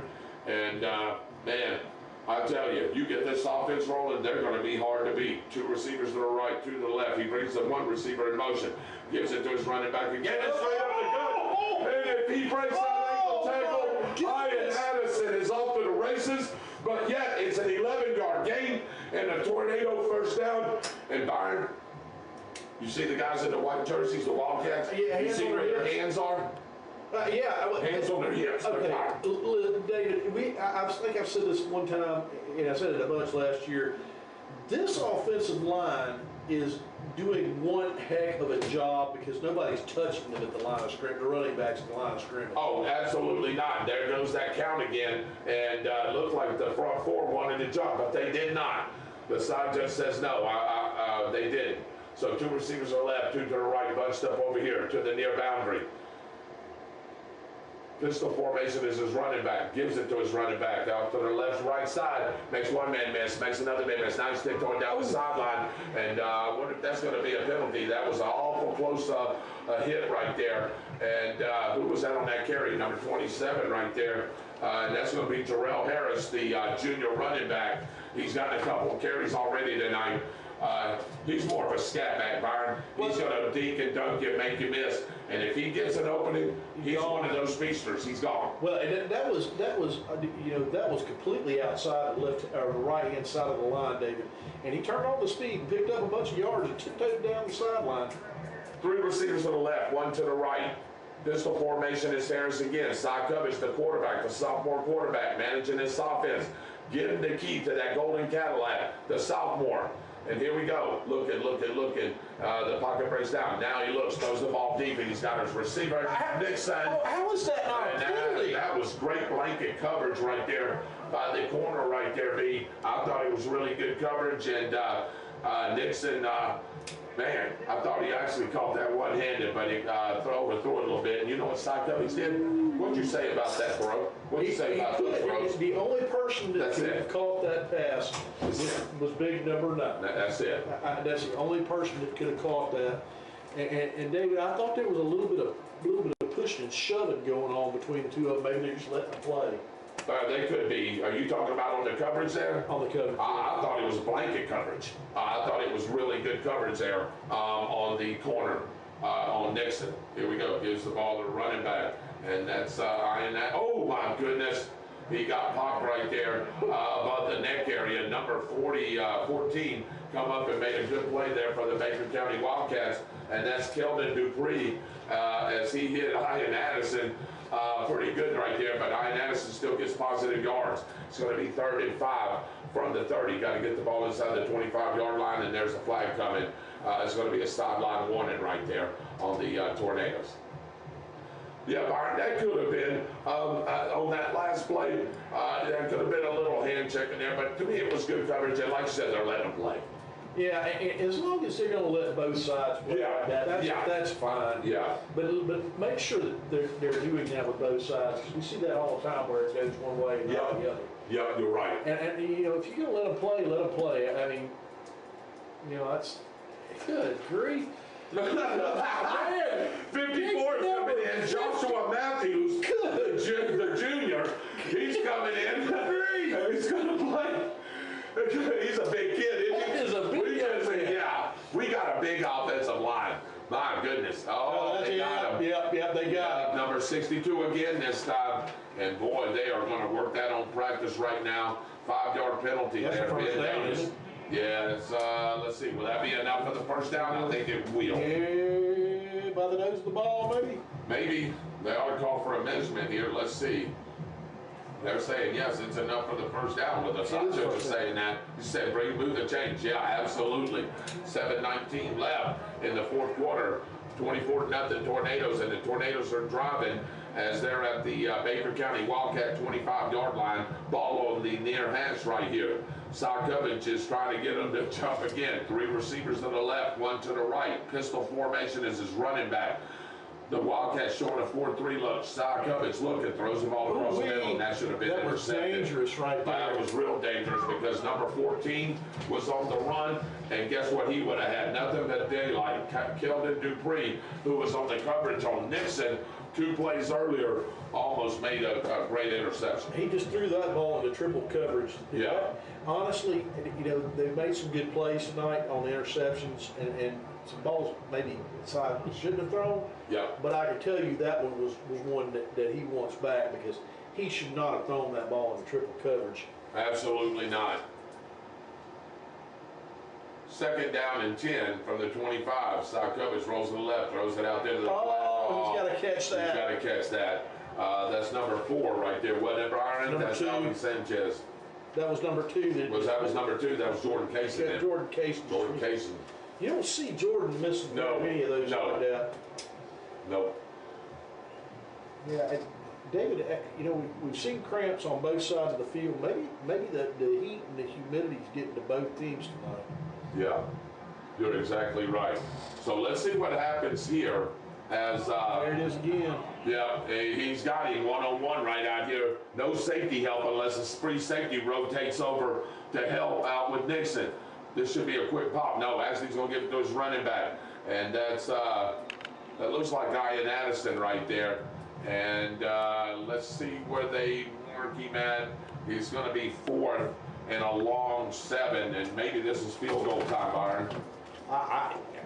I would give my kicker the opportunity for this because he's proven he's got the leg to make this field goal, though. Yeah, he sure does. And then again, they may want to run clock too, which looks like what they're going to do.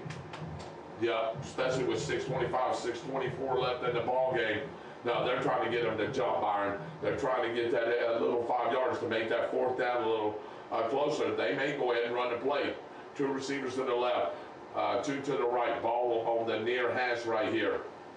Nixon here closest to the near boundary. The 6'4", 200-pound receiver out of Interlochen, and let's see, delay a game. So that'll back them up 5 yards, and they may give Tyler Sapp a chance right here.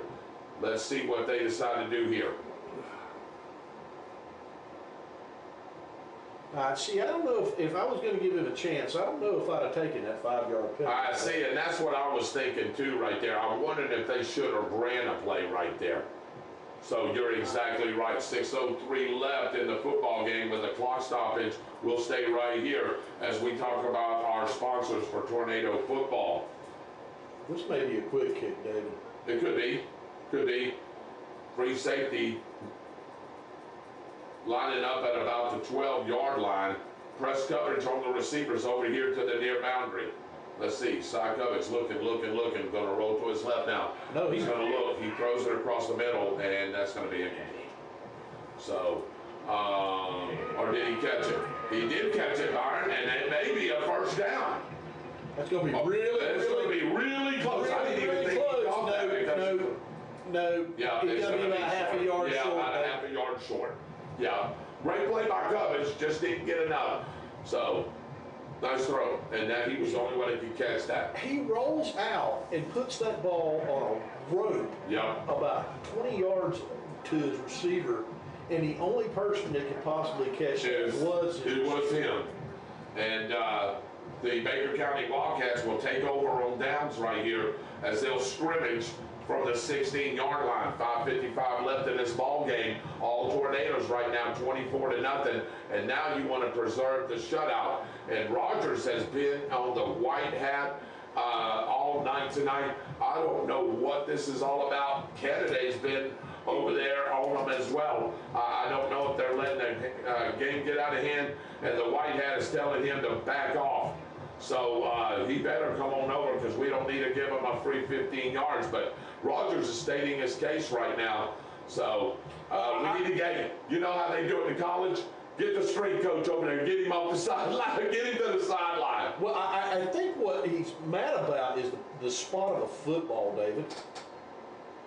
Yeah, he's pleading his case about it. So I don't think he's pleading any case about it, David. I think he's chewing on the white hat. He's pleading something, ain't he? He ain't pleading the fifth.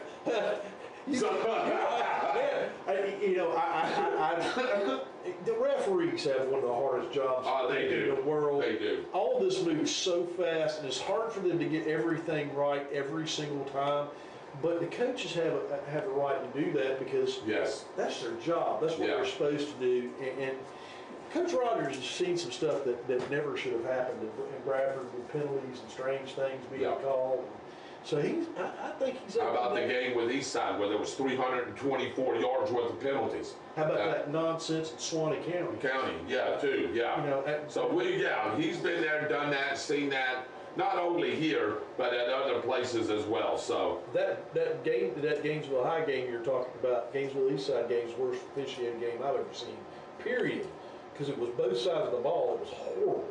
Register rolling to his right, looking, makes one man miss, but he won't make the next man miss. And is that number 17 again? I don't think you want to run into his arms. I don't think so.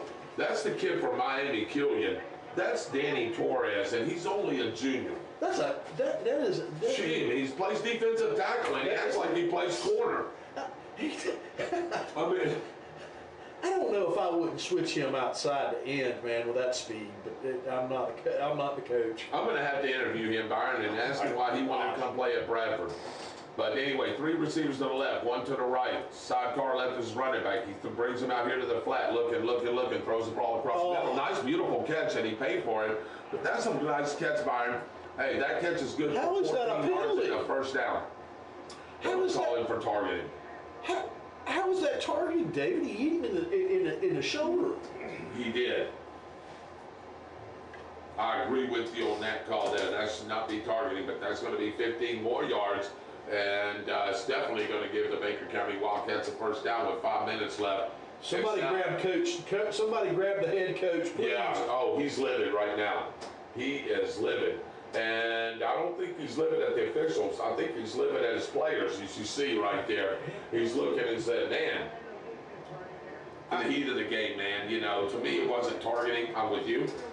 I thought he hit him right in the shoulder and he just knocked him down from there. But the referees thought it was a targeting call, and they're going to give 15 more yards to the Baker County Wildcats, and that's going to be a first down right outside their own 48-yard line.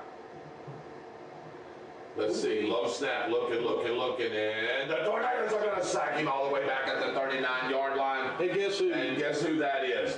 Is that Parviel Lee? That's number again? 2. That's number two for him.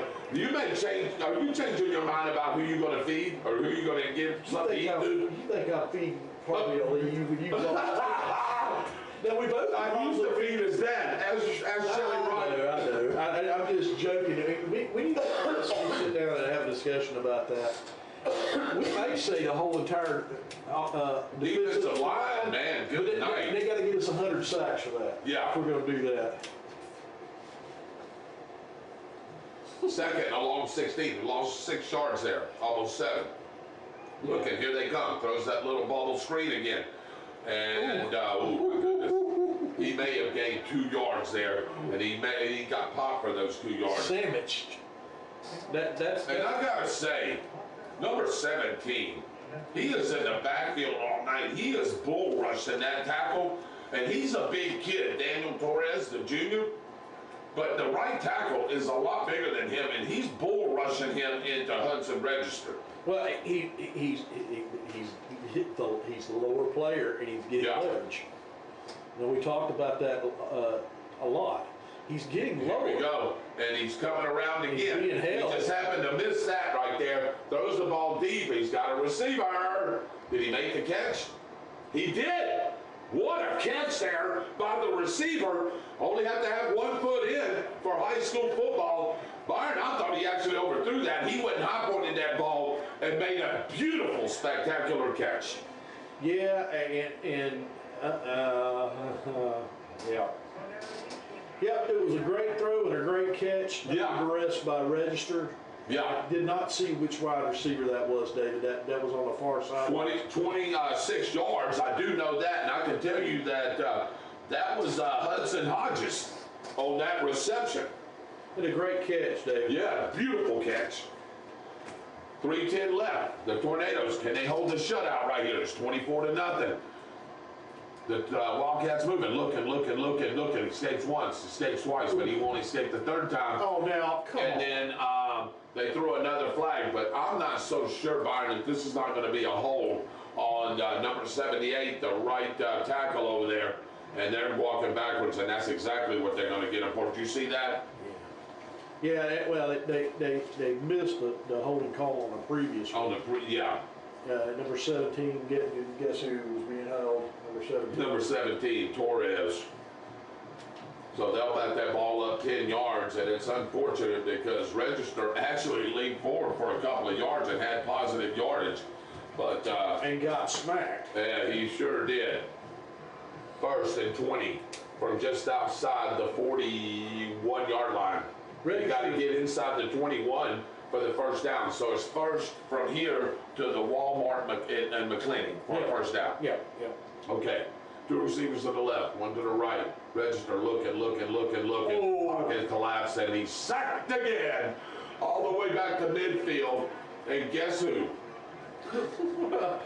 I don't know if you call his name this time. Number 17 and number 23 and number 13 and it looks like number 20. 17, Danny Torres, 23, Jonathan Andrews, and who else? Number 20. And number 20, Malachi Aldridge. I mean, they just converged the quarterback. Oh, my I will goodness. say one thing about Register. He is a really tough young man. Yeah, he is sure just is. being pounded on tonight. 3 receivers on the left, 1 to the right. Here we go. Here they come again. He throws the ball out there. Oh, my goodness. And that was a hit from number 0, Jackson Parmenter, coming from his free safety position. And he popped that receiver. Wow, what a play. Oh my goodness, David. Jackson Parmenter. Shot Wow. of a cannon and just flipped that poor wide receiver inside out. Oh my goodness, what an intense play by Parmenter. And let me tell you something. If y'all, Parmenter is not that big of a young man. He's probably, what, 5'11", 6 foot, 170, 75 pounds? But he comes up there and hits you like a freight train. He's really, really intense, and he really knows how Yup. to play the game, David. 58 seconds left in this football game. The Tornadoes are up 24-0. It's 3rd down, and from here all the way to Dunellen for a first down. Register throws the ball across the middle. Intercept picked off. Here we go. And Go, boy, go, boy, go, boy, go, this boy. might be Jackson Parmenter taking it to the house.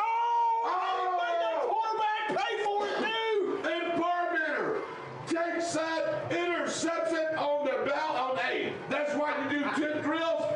And he returns it 49 yards. And the Tornadoes are in business inside the 10-yard line. Wow. Actually, that was a 53-yard return. And if he don't get the angle on him, Jackson Parmenter is to the house. Let me tell you something about that. Jackson Parmenter, that looked like a running back hitting somebody. He lowered the shoulder and lowered the boom on him just then. And you would think that he would be the person that would be getting the wrong end of that because he was squared up. But he lowered his shoulder and just demolished the quarterback. I want to say something about Parmenter. Holy cow. That also, what people don't think about him, he's got deceptive speed. He is quick. I mean, he was moving down that sideline, and if it wasn't for that angle tackle right there, they're in the end zone. Here we go. What are you talking Throws a little pass. Oh, he dropped it, Nixon. We had a little jump pass, and Nixon was in the flat in the end zone, and he flat out dropped it. My goodness, 2nd and goal from inside the 10-yard line. Parmenter's all smiles on the sideline. Yeah, he sure is all smiles. Look at him. He's waving at us. Oh, my goodness.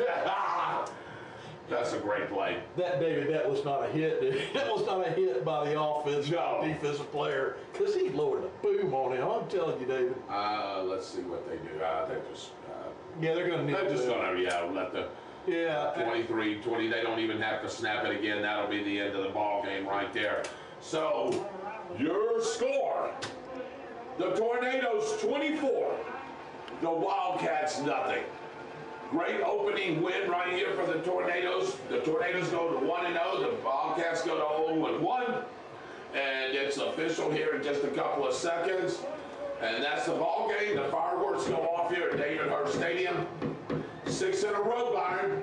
24-0 over the Wildcats. We'll be back to talk about that, as we'll have the Norton Telecom A+ Alarms post-game show after we take these timeouts on Eagle Country 106.3. Kevin, just give me 2. Just give me 2. Services. They're proud to sponsor traditional football on Eagle Country 106.3. He dropped his shoulder, and I knew the only reason he did not walk into the end zone after that is because the guy wrapped his feet. Oh, Yeah. Gosh, man. I was laughing.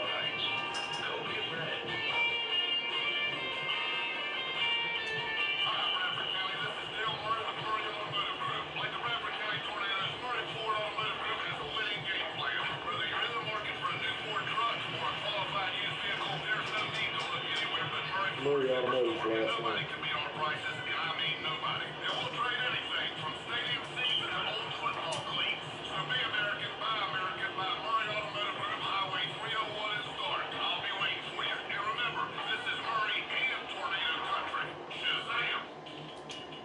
Welcome back into the Norton Telecom A-Plus Alarms Max post-game show. Max Norton, owner-operator and sponsors of the Norton Telecom A-Plus Alarms post-game show, which we're in. Byron, I'm just going to keep this short and sweet.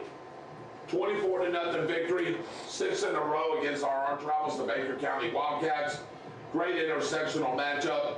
I thought the defense played great. I thought the offense moved the ball when they needed to. A little bit of a slow start, but the Tornadoes finally got into a rhythm and really dominated this game, really starting after the second quarter or during the second quarter, and that's where you get a 24-0 victory. And here we go, 1-0, looking to go back to a state championship game, and that's what Coach Rogers said to us on that sneak peek show. He said, David, I'd be lying to you if we said we wasn't going to want to go to a state championship game. That's our goal. Tonight, from the end zone to the fan zone and all seats in between, this is your home for the local sporting update, featuring the voice of the Bradford High School Tornadoes. Welcome to On the Spot Sport News with your host,